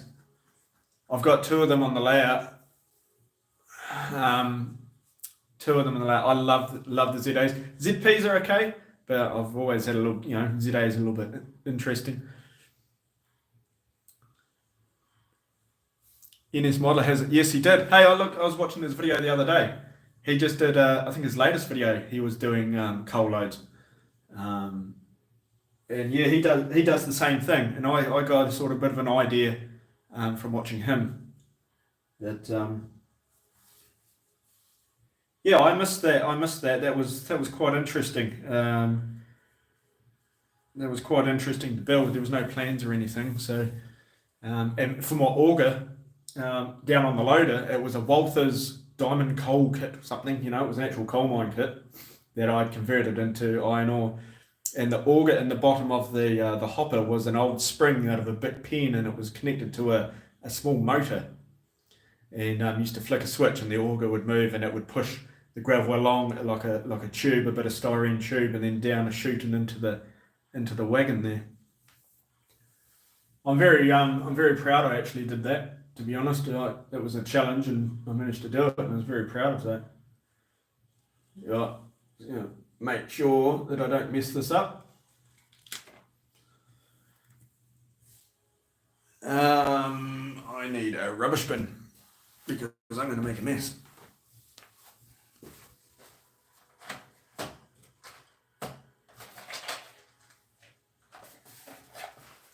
Right. I don't have a rubbish bin, so I'm using this old KS box.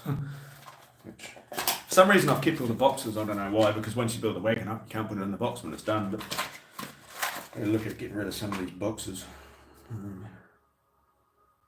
10th. Okay.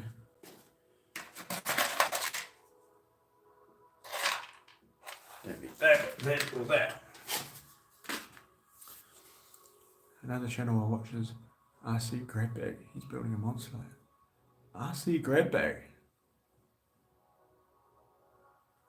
Okay. Yeah, nice. RC Grabbag. Might have to have a look at that. I know I watched the other day, there was one called HO Powered Train. He's a young guy, he's got a big layout. And doing bits and pieces on that. There's a lot of good channels out there. And sometimes I just can't be bothered doing anything, so I watch some YouTube videos and get a little bit of motivation to come and do something. I mean,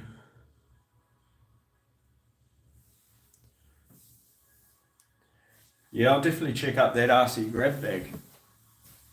Monster layout. My brother always is saying, "Hey, check this channel out, or check this channel out." Like he's always watching YouTube channels himself, and I get a lot of my channels off him. Over Motorola. What's your channel there, Nathan? Be good to go and have a little look see. That'll be great.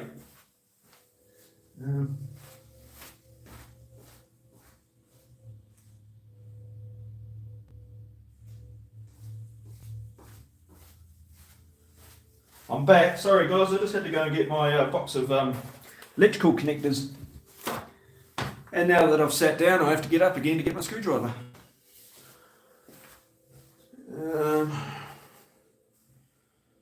Oh my goodness.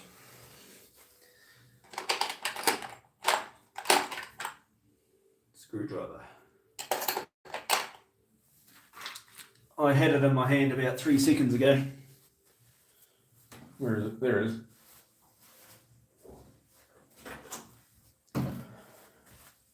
Alright, I'm back. NCMT Railway, okay. Let me write that down actually.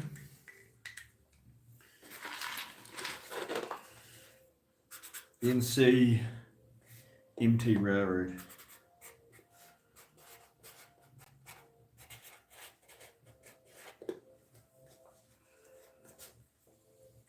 Awesome, Nathan. I'm going to go and check that out when I get off the live stream.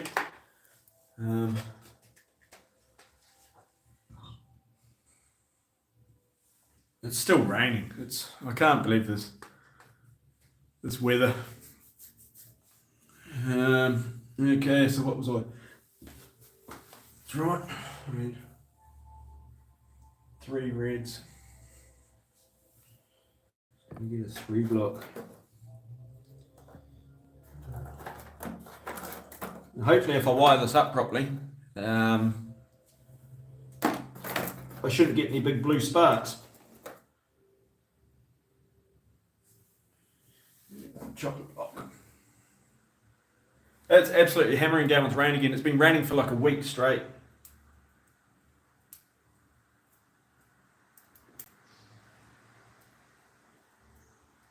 Bloody depressing.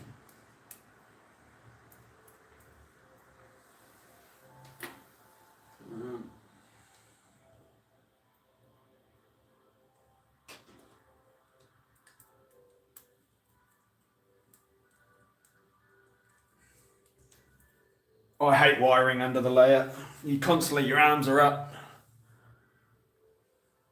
Yeah, definitely, Stefan, get onto that. Yeah. Get onto that. I suppose for what it's worth, also, yeah, check out my channel if you haven't already, the Central Otago Railway. Jump on there and have a little look. You'll see a lot of my American stuff, and you'll see the gravel loader and stuff I was talking to you about before.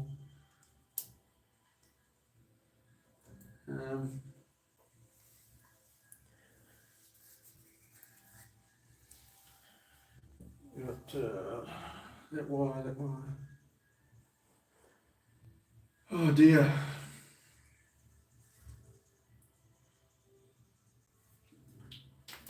Just keep thinking, every wire I strip is one less wire I got to strip later.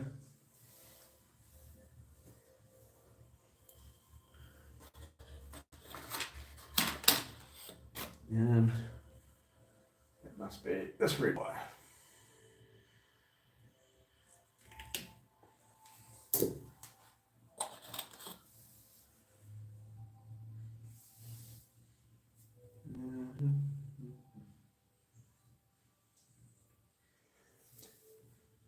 Do you watch Greg at Fishplate Films, Scott?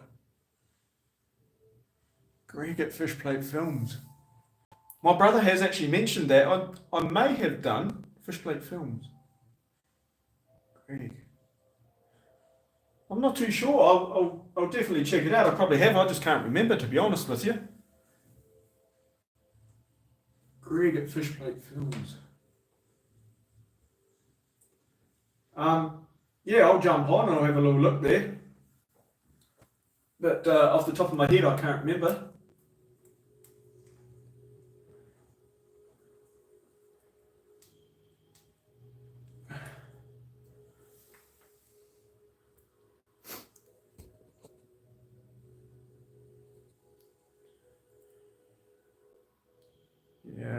Fish Plate Films. Rings a bell though. Definitely rings a bell.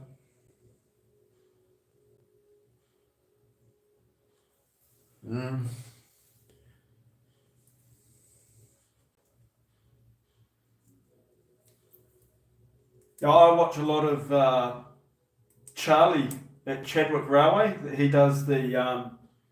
He's over there in England. He models English. Um, he's quite good to watch every now and again, even though it's English, but it's still he's got some good content.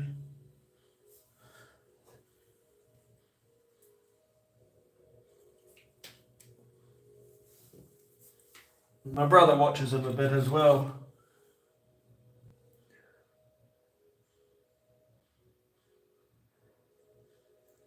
Aussie fella who models American BNSF. He cracks me up. Oh.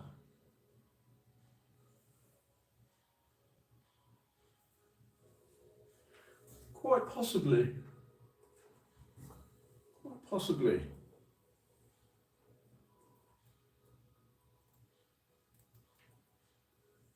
BNSF. Have a little look. Fish Plate Films. Oh, he's got quite a large layout, hasn't he? I'm pretty sure, but hey, anyway, I'm going to go and check. I'll check it out anyway. But yeah, I'll have a little look. So I'm almost ready to test this wiring. So if you see a big, massive blue spark, and I disappear for a little while,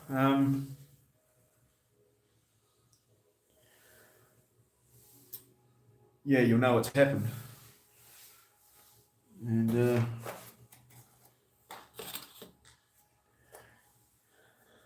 as I said before, everything I'm doing here is temporary, so I'm just temporarily hooking these up because, but like I'm only in this house for like 7 months,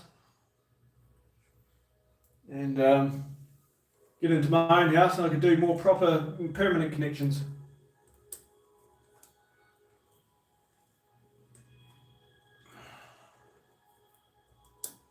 Okay, so that's that wide.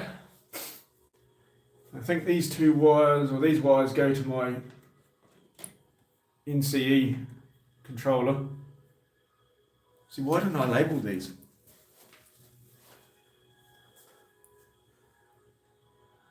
That one, a red and a yellow. Okay, these two wires go to my...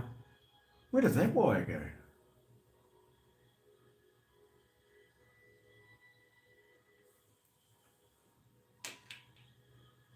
I'm sorry for this, guys, but yeah, this is my own fault for not recording anything. Where does that wire go? Oh, that wire. That wire goes not where I want it to. I hooked that wire up for a reason too. I'm going to have to do some trials. Jason Wood is another Aussie modeler whose channel is a crack. Jason Wood. No mushroom class, Scott. I'm trying. Jason Wood, I'll check that out as well. A lot of the Aussie modelers and that they're crack ups. They do have some funny content and stuff like that. Aussies always love to have a joke around. That's for sure. For the life of me, I don't know what I did. I mean, that wire goes to there, and then that wire goes to there, and I think that wire goes to...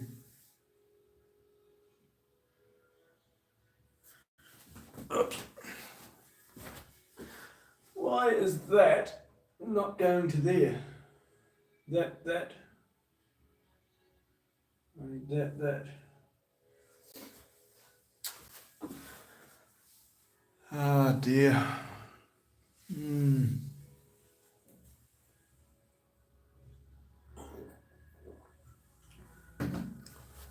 The exciting part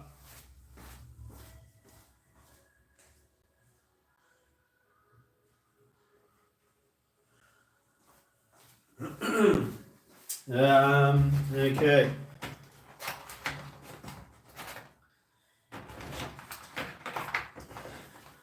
I've got my my DCC plate. I'm going to put that onto the fascia.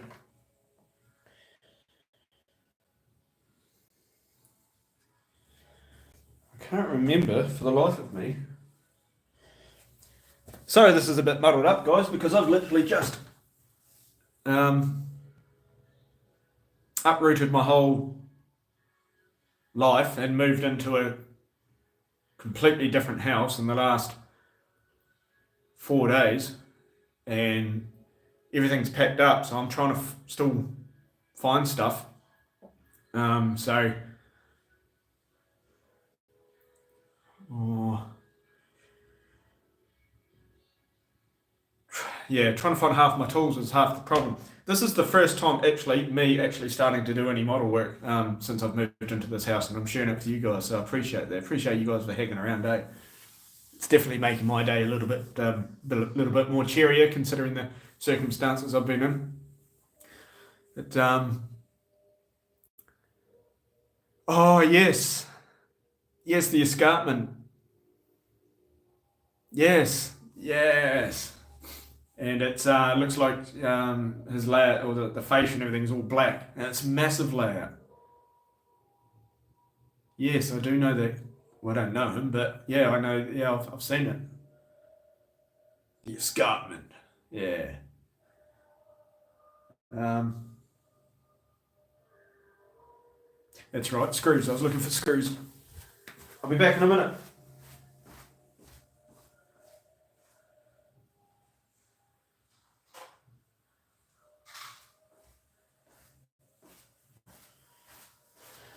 Yes, the escarpment.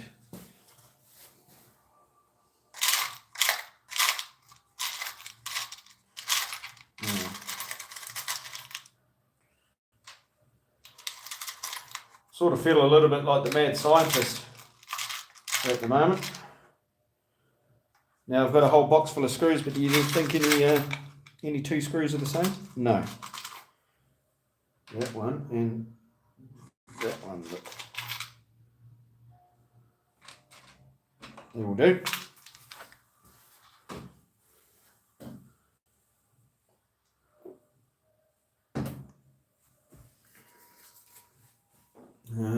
Now, screwdriver. How many times today have you heard me say screwdriver? Here we go. If I knock myself out on the layout, no. Need to apologise, Scott. I'm single 3 years now. Half of my worldly possessions are still in the storage shed. Oh, that sucks, man. That does.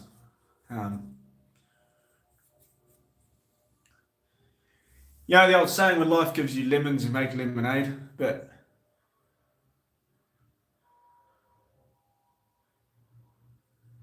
yeah,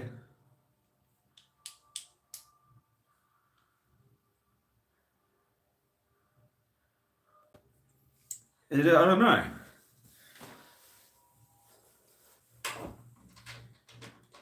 It's hard and it's cruel and I hate it. It's but what doesn't kill you makes you stronger, dude. You gotta, it's all. Hey, you come out with a lot more experience and life skills, and you know,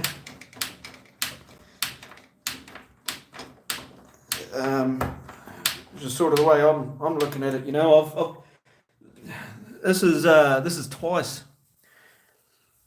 This is twice this has happened to me now, twice, and this is twice I've had to move a layout because of it. So experienced in doing this second time round. I don't think you call it experience, but yeah.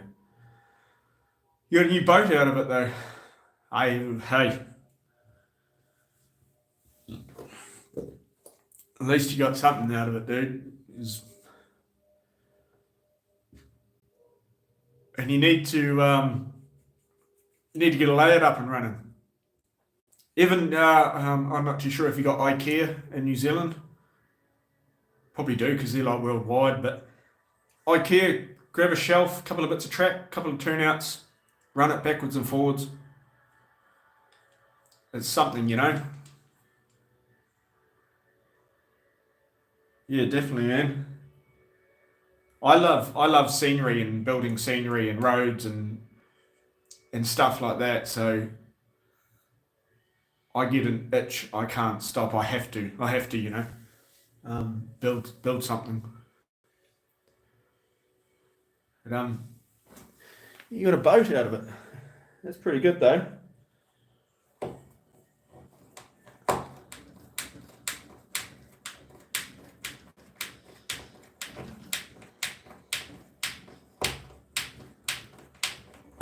And that is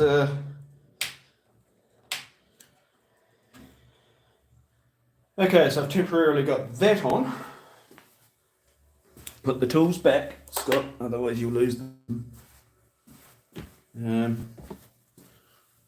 Ow. I don't know why I keep doing that. Plans for a modular layout, but it'll be just a scale version of Elmer Lane. Oh yeah, Elmer Lane and Greymouth. Yeah, right.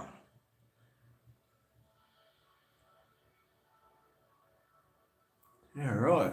A scale version of Elmer Lane. That'll be. I don't know if anyone's modelled that before, but I think that was quite a large depot back in the day, from what I've read about it. Is there anything there now? I mean, the railway still goes to Greymouth, but is there anything in the way of a depot, turntable, or anything now? So it's all gone.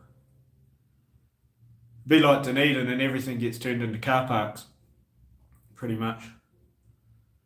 I quite often joke with my brother, you know, when this bit gets ripped up and that bit gets ripped up, you know, what are you building, another car park?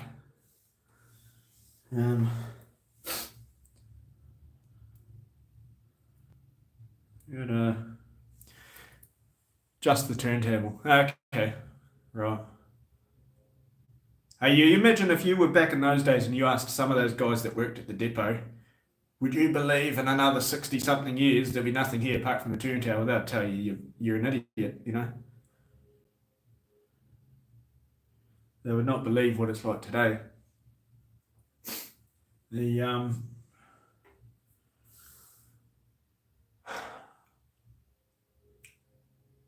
I remember doing something here, but I don't remember what. I know I need to use this yellow cable. And that cable was already stripped. Why was that cable cut?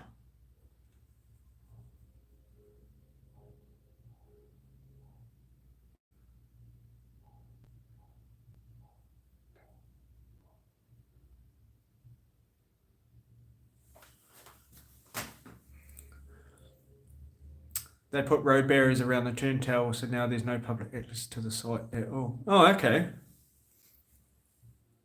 Why? What? Like, I mean, apart from someone walking and falling into the turntable pit, I mean, no public access. Okay. God forbid we have some of the public walking onto vacant land. But I guess, you know, it is still owned by Kiwi Rail, I guess, and they obviously trespassing. They're quite big on trespassing, so I can understand that. But I noticed, yeah, definitely. Here in Australia, well, here in Perth, we're still building railway lines. Probably about a month ago, we've had another major rail line just open up. We've had that line. We've had another 3 passenger lines open up in the city in the last 3 years, I suppose. 4 years, 3 or 4 years. We've had 3 extra passenger lines open up. So over here, we've got a lot of people that actually build railway lines. Years ago, I used to build railway lines in the northwest of Australia there. We used to build the railway lines for the iron ore trains. And I used to be a scraper driver a motor scraper driver, and the last railway line we did was Gina Reinhardt's Roy Hill mine when they opened that up. And I was a scraper driver in there, and we would be cutting embankments, filling embankments and doing cuttings and stuff. And I worked right at the end of the line where the yard was for Roy Hill, and it was so good. We made this big massive flat area, and they came in and they laid all the turnouts and they laid all the track, and we watched the first test train come in.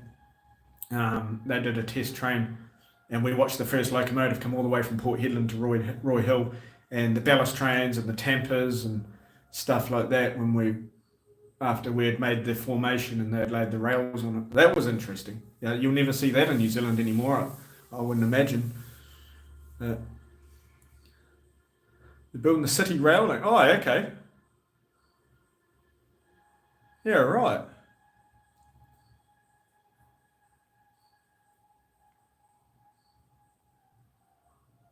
Okay, city rail. Okay, so Auckland's obviously progressing.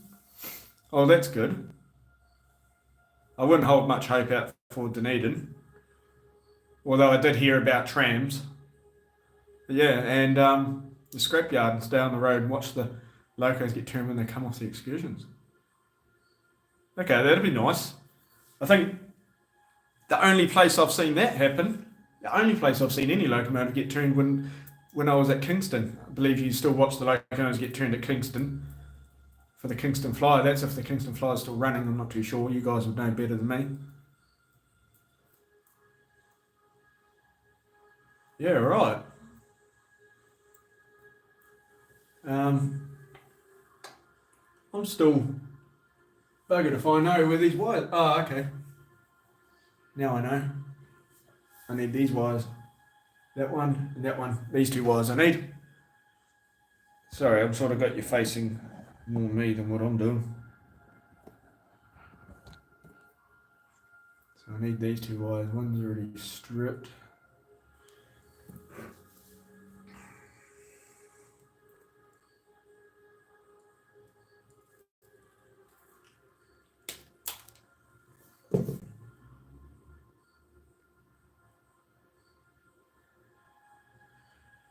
Right. Flyer is back up running occasionally, which is better than just sitting there. Definitely. I mean, I went back to New Zealand a few years ago, and the Flyer wasn't running then. And they had one of the locomotives right down in the shed down by the wharf, and I went down there. It was just covered in cobwebs, and it just looked so dirty, and it was actually quite sad to see. But I'm glad that they're back up and running occasionally. Better than nothing. And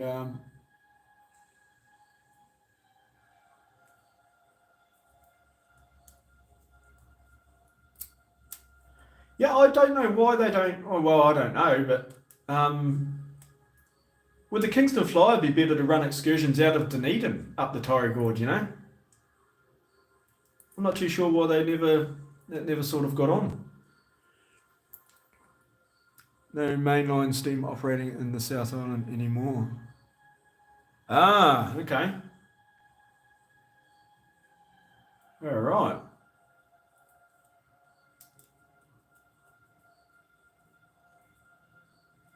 Right, okay. Well, that sort of buggers the idea about using the Kingston Flyer to run trips up to Hindon. But anyway, pretty sure.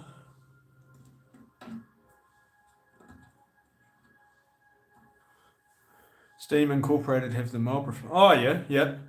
I have seen videos of that. Yeah. Is it AB608? I think Passchendaele. I think. I could be wrong. Yeah. There's my wall socket.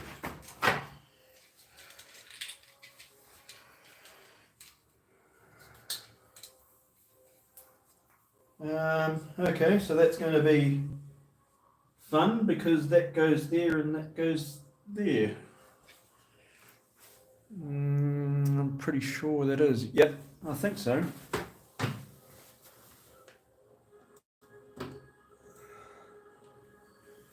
Okay, so that's... Oh, how many times I'm getting up and down off this stool? That to there. Oh, that's just a little too short. Right. Time for oh, that plug made a hell of a pop when I put the when I plugged it in. So now we're all putting cable ties for that. God only knows where my cable ties are.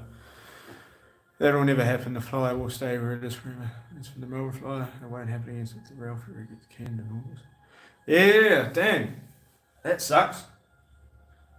I heard there was a bit of to and froing about the rail ferry, where they were going to be new ferries, but they weren't going to have a rail deck on them.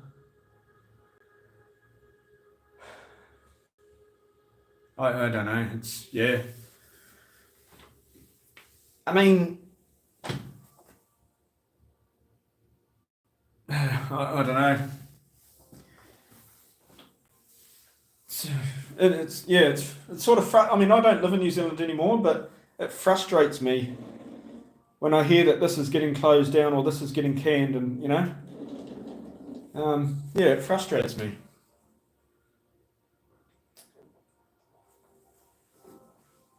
It's definitely annoying. Right, I've got. Okay, perfect.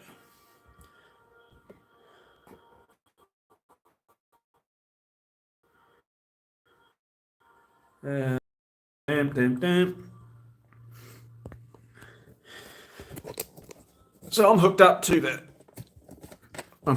mains. Well, not me. Technically not me, my body, no. But the layout's hooked up to the mains. And oh yeah. I'm sort of a bit scared about this now.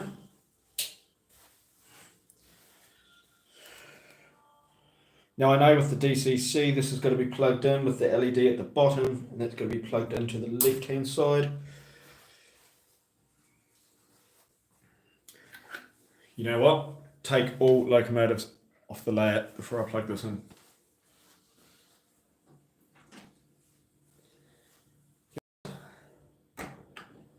I know what's going to happen. Well, I don't know what's going to happen, but I don't want anything to happen.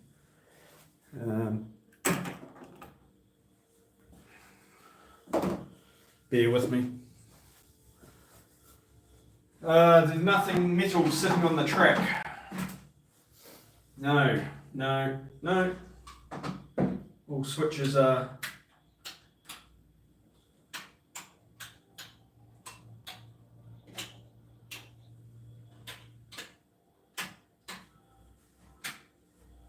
I'm just going around checking all the switches are switched properly because they're polarity switching turnouts.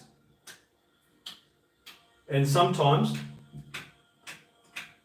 if the little actuator arm is bent, it'll be, it'll short.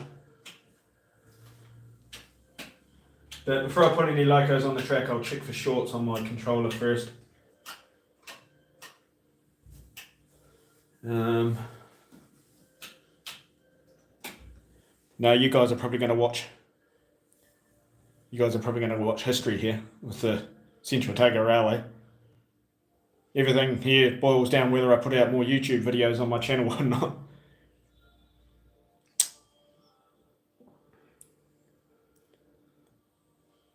Yeah, well,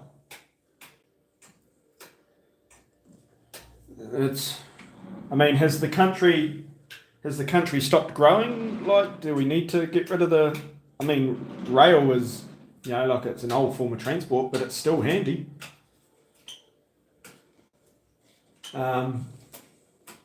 Freight wise, here in Perth, the rail yards here in Perth, all day during the night, you've got probably one or two switching engines, switching locos, and they're constantly switching. you go down to the rail yards there and you're just watching just constantly trains back, forward, switching all the time. There's just so much freight. I mean, Australia's a lot bigger than New Zealand, I understand that, but it just goes to show that so much freight is still moved by rail. And we still use the box cars like the Americans got the box cars. You know, we've got these big, massive double stacker box cars, and we still got the rib side box cars and stuff like that. So it's amazing. We still move so much freight by rail in a country that loves its trucks with big road trains and stuff. You know, it's amazing. Yeah, I have heard about that. I have heard about, yeah. Yeah, they'll sell it. Well, it's hard to say. I'm not an expert in any of that, but yeah, I just don't know. I mean, as I was saying before, in Australia, we're so dependent on trucks over here with massive road trains and stuff. Thousands and thousands of tons gets moved by road, but we still rely on our railways a lot as well. We rely on our railways so much. So yeah, I don't know how the two trucks and trains over here can coincide so well together, whereas in New Zealand they can't. But um, yeah, I'm just going to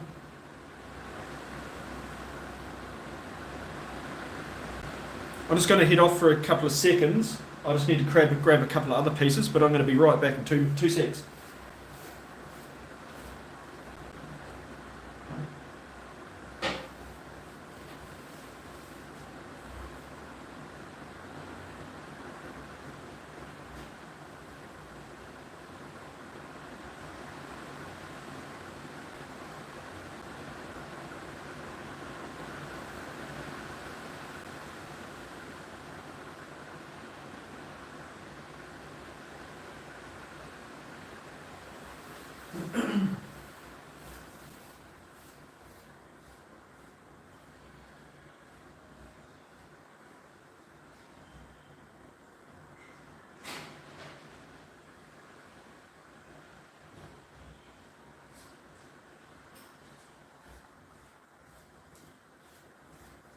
I'm coming back.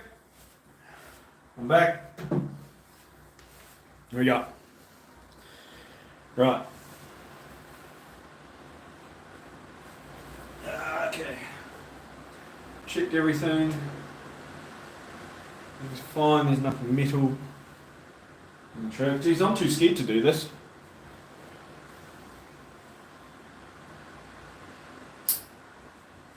I'm too scared. No wires touching over here. Nope.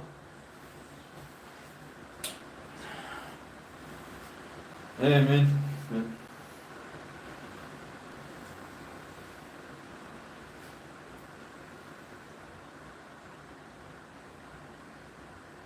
Now I know if it's shorting, the time display flashes if it's shorting, so yeah.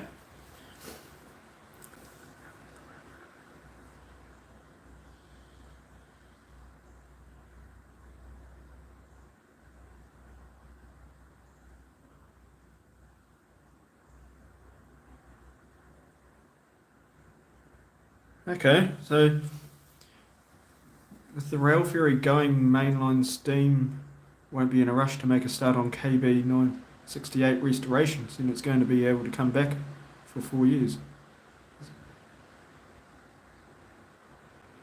Ah, right, okay.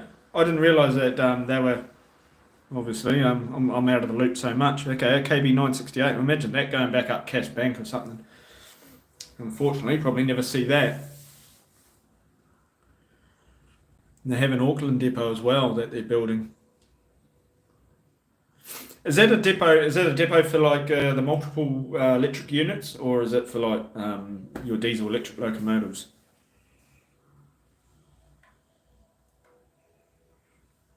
Um, oh dear, where are we?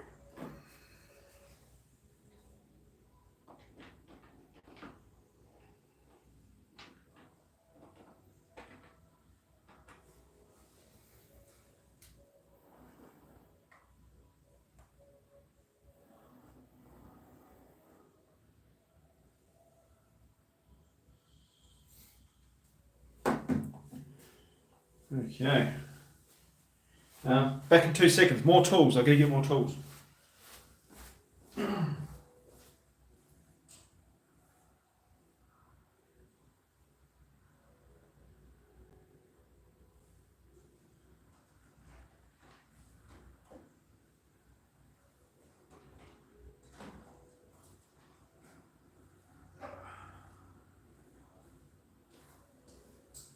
I'm back. Coming back.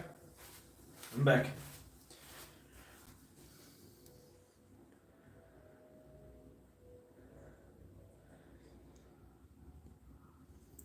Ah, the Big Dipper become a National Railway Museum. Okay. Yeah, right. A National Railway Museum in New Zealand. Well, bugger me. I know Dunedin's got the I think there's a transport museum in Dunedin, I think. I think it's the Early Settlers Museum or something. I can't quite remember, but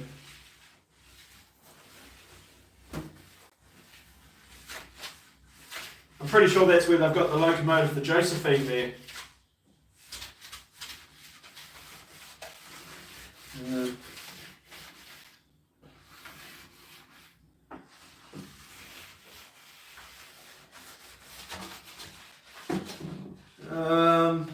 Let's give this a bit of a quick clean.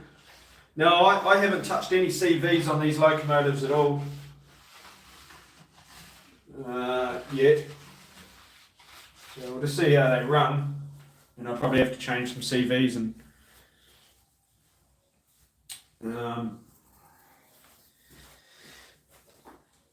to get to where I want them to be. I'm just going to keep cleaning a little bit of track.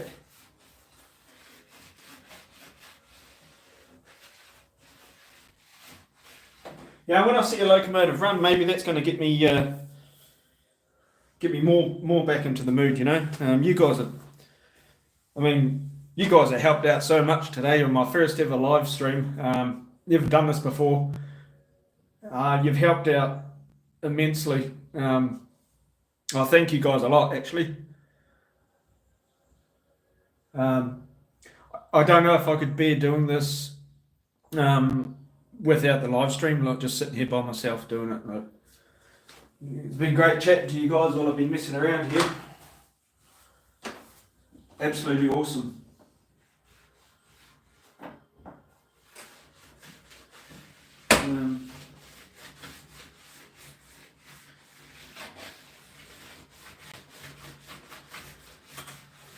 And you know what? For the first time in a week, I'm actually having fun. I'm actually enjoying it. For once.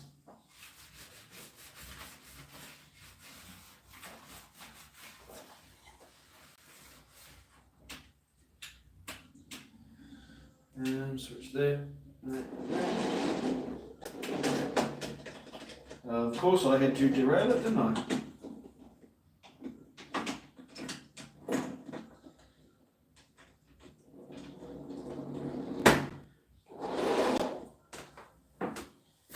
What do we got?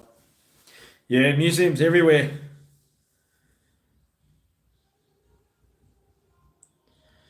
Yeah, you're right. There's museums for this and museums for that. You know, I think it needs to happen now more often.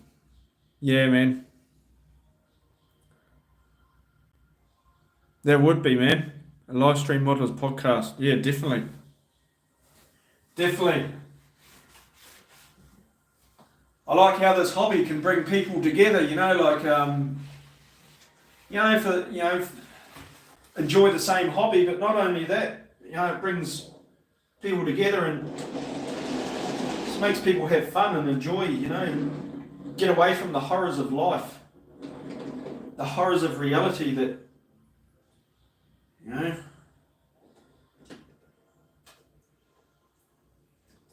and you meet so many, you know, great new people that share the same hobby as us. It's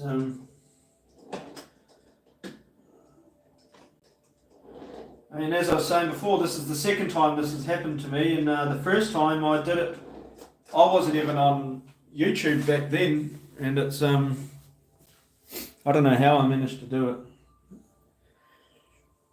Yeah. 3'6" models DG shell, no chassis for it. Yeah.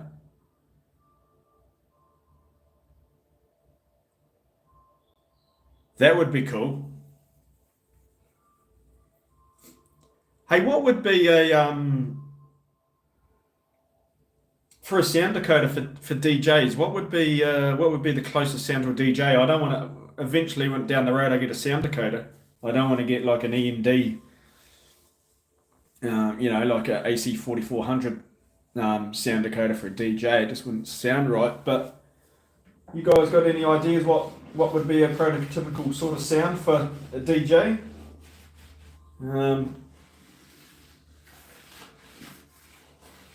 I was thinking maybe something like a British Railways Class 20, maybe. Could be.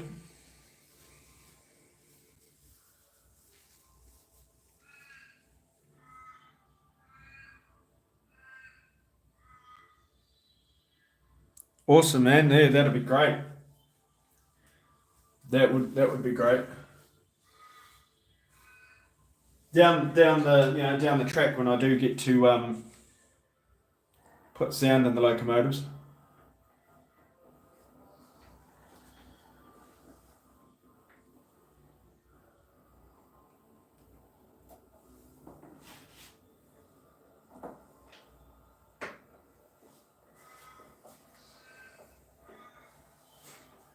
Um,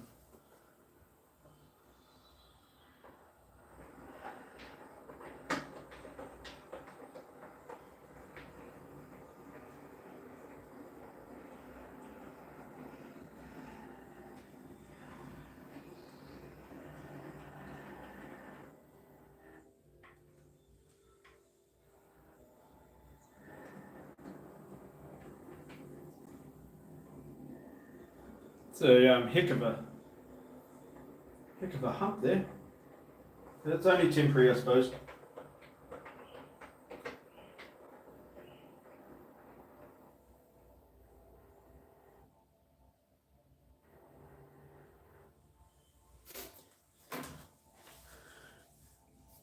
Caterpillar D398 for a DJ.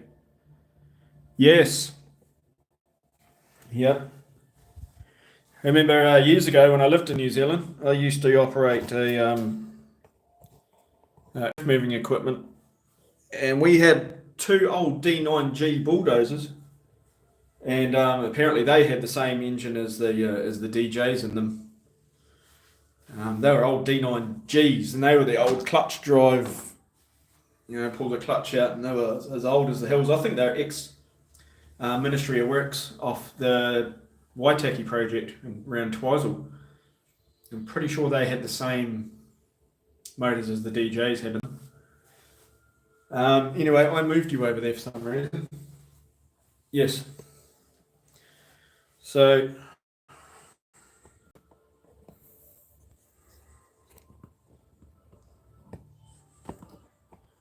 I managed to hook it up, and wrong way.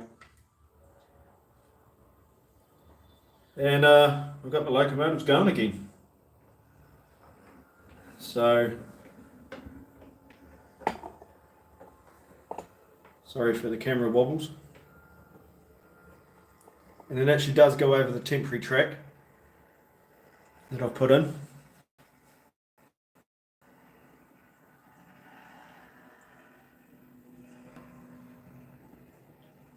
So I'm happy with that.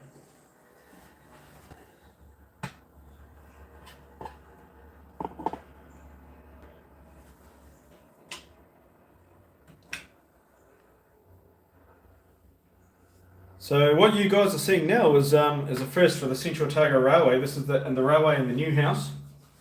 Well, the temporary house. And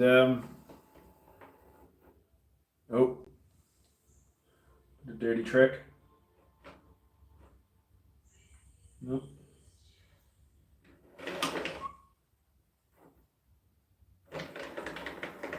Must be a bit of dirty track there, which is totally fine because, yeah, it looks pretty nasty. Let's see if it.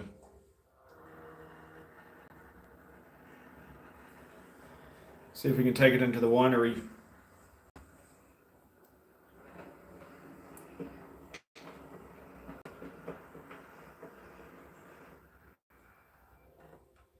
There's dirty track up there too. I haven't cleaned up in there, but oh, I'm happy that it's going.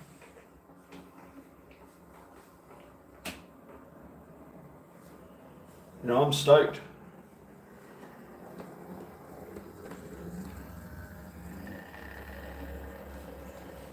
Definitely.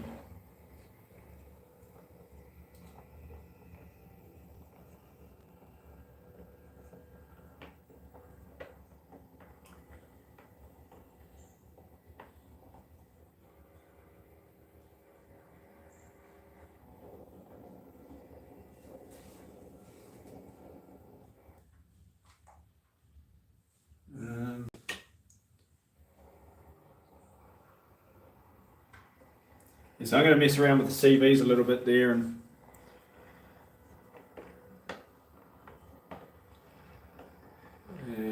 to get the locomotive going where I want. I don't have headlights in these because they need LED bulbs, but eventually when I put sound in there, I will get headlights in there.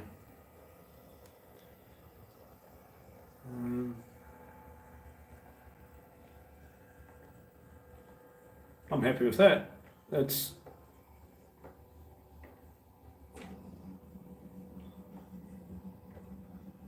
I'm very happy. Thanks, Stefan, man. Cheers. It's been a bit of a mish, but hey, we got there.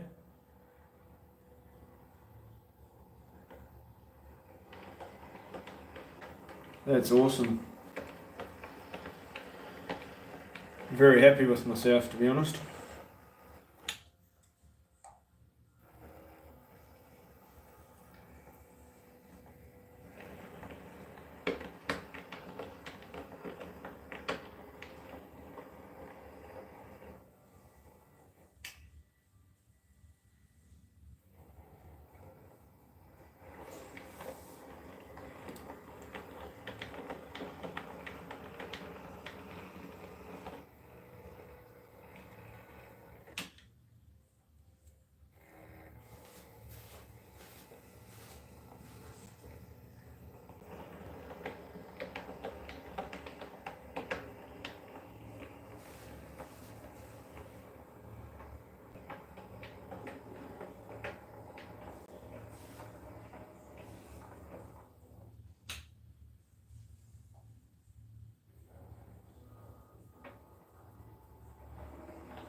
Okay, that's awesome, man. I'm happy with that.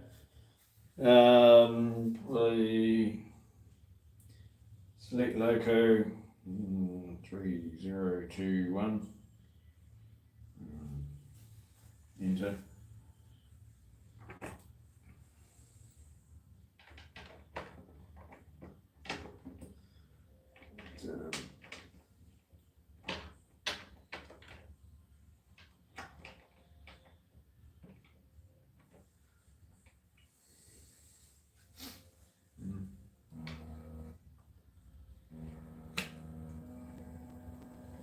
That's pretty cool.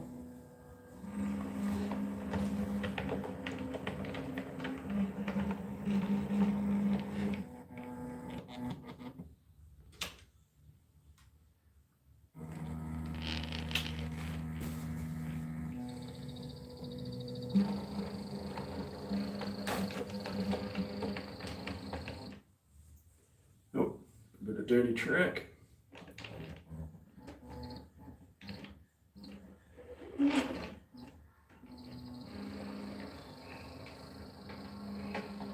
that a bit of a cleaner.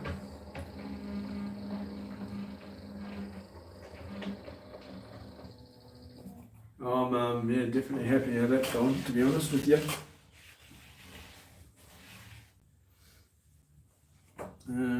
Reverse.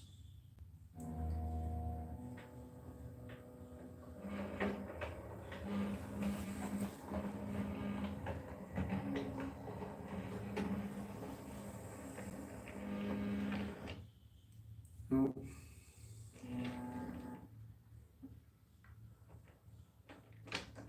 Yeah, oh. Bit of a.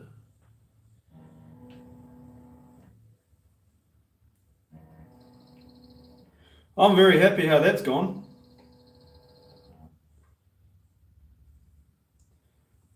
Definitely very happy how that's gone.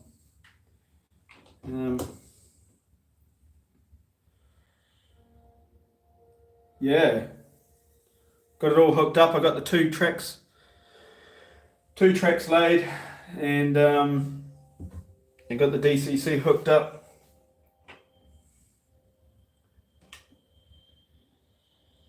So we're doing well, doing really well, and 3332 facing Alex. Yep, that's the one. Let's go up. I'll put this one in here.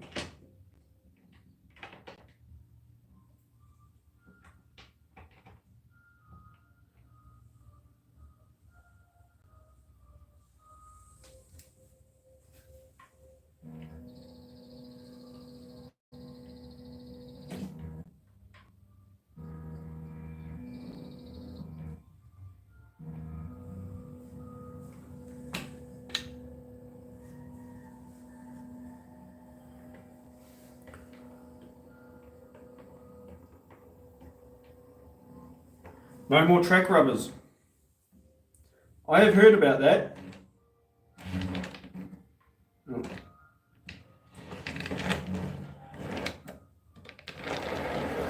No ox.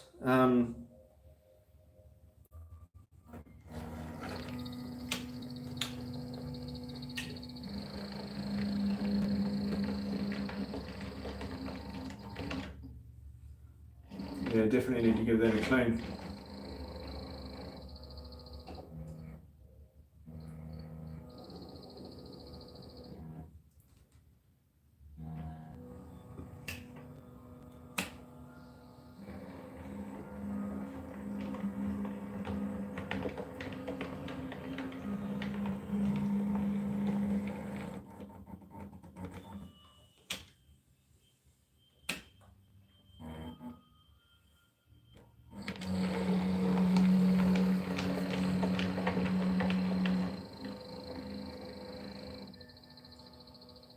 Look at that. That's great. I'm happy with that.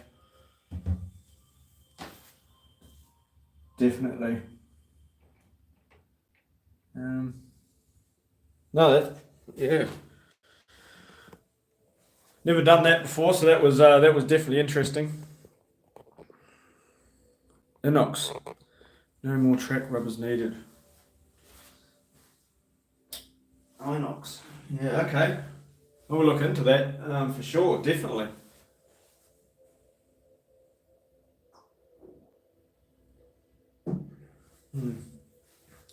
Yeah.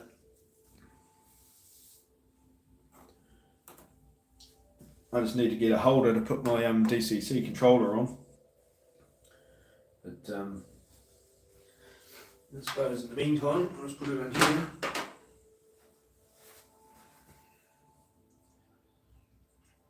Yeah. Well, looks like we're back open for business on the Central Otago Railway. Thank goodness.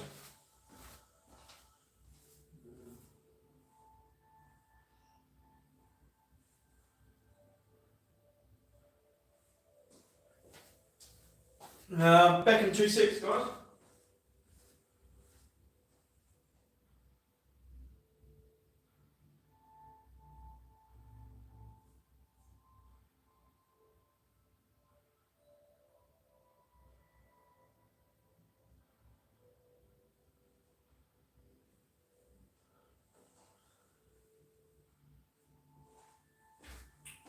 No ox. Hey, I'm back. Sorry about that. Oh, we got 4 people on the chat. 4 people on the chat. Hey, welcome everyone. Welcome. That's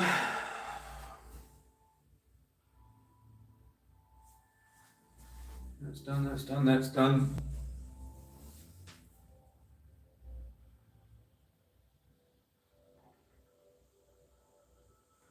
Sorry, I'm just here in deep thought at the moment. It's good stuff for non-polarizing, so it doesn't attract dust to the railhead and forces the side like opposites on a magnet. Oh, okay. Yeah, right. Yeah, okay. I'll definitely look into that. For sure. Definitely. I'm basically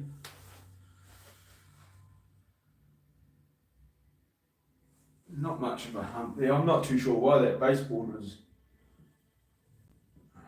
up so high, but no. I've got a fair idea how I could fix that anyway, but I'll do that later. But and doing this by myself this morning was it was looking daunting. So that's why I went on to the live chat here and cheers Stefan and Nathan, absolute bloody legends for hanging around as long as you have to help me do this. Is going through this sort of a bit of a hard patch that I'm going through at the moment. Definitely be doing more lives and stuff coming up, and eventually I'll end up doing another video later when we get there. I'm missing some wagons.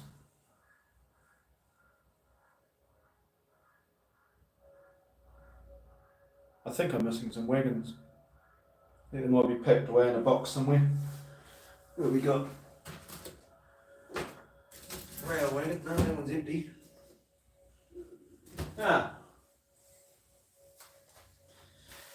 Dear. But anyway, hey guys, hey, thanks for sticking around so long. What's it been at 2 hours and 50 minutes? So, hey, thanks for sticking around. I'm gonna head off there, and I got a couple other bits and pieces I need to do. But much appreciate you guys, especially you, Stefan and Nathan, and for sticking around as long as you guys have, and everyone else that's on the channel. Hey, thanks very much for dropping in and being part of this. But I appreciate it so much. I appreciate it. You wouldn't believe it. Hey, thank you very much, and I hope to see you again on another live chat that I do. And man, cheers for that, Stefan. So we'll all see you back on the next live chat. So cheers everyone. Please stay safe, stay well, and yeah, we'll see you then, everyone. Bye for now. Bye.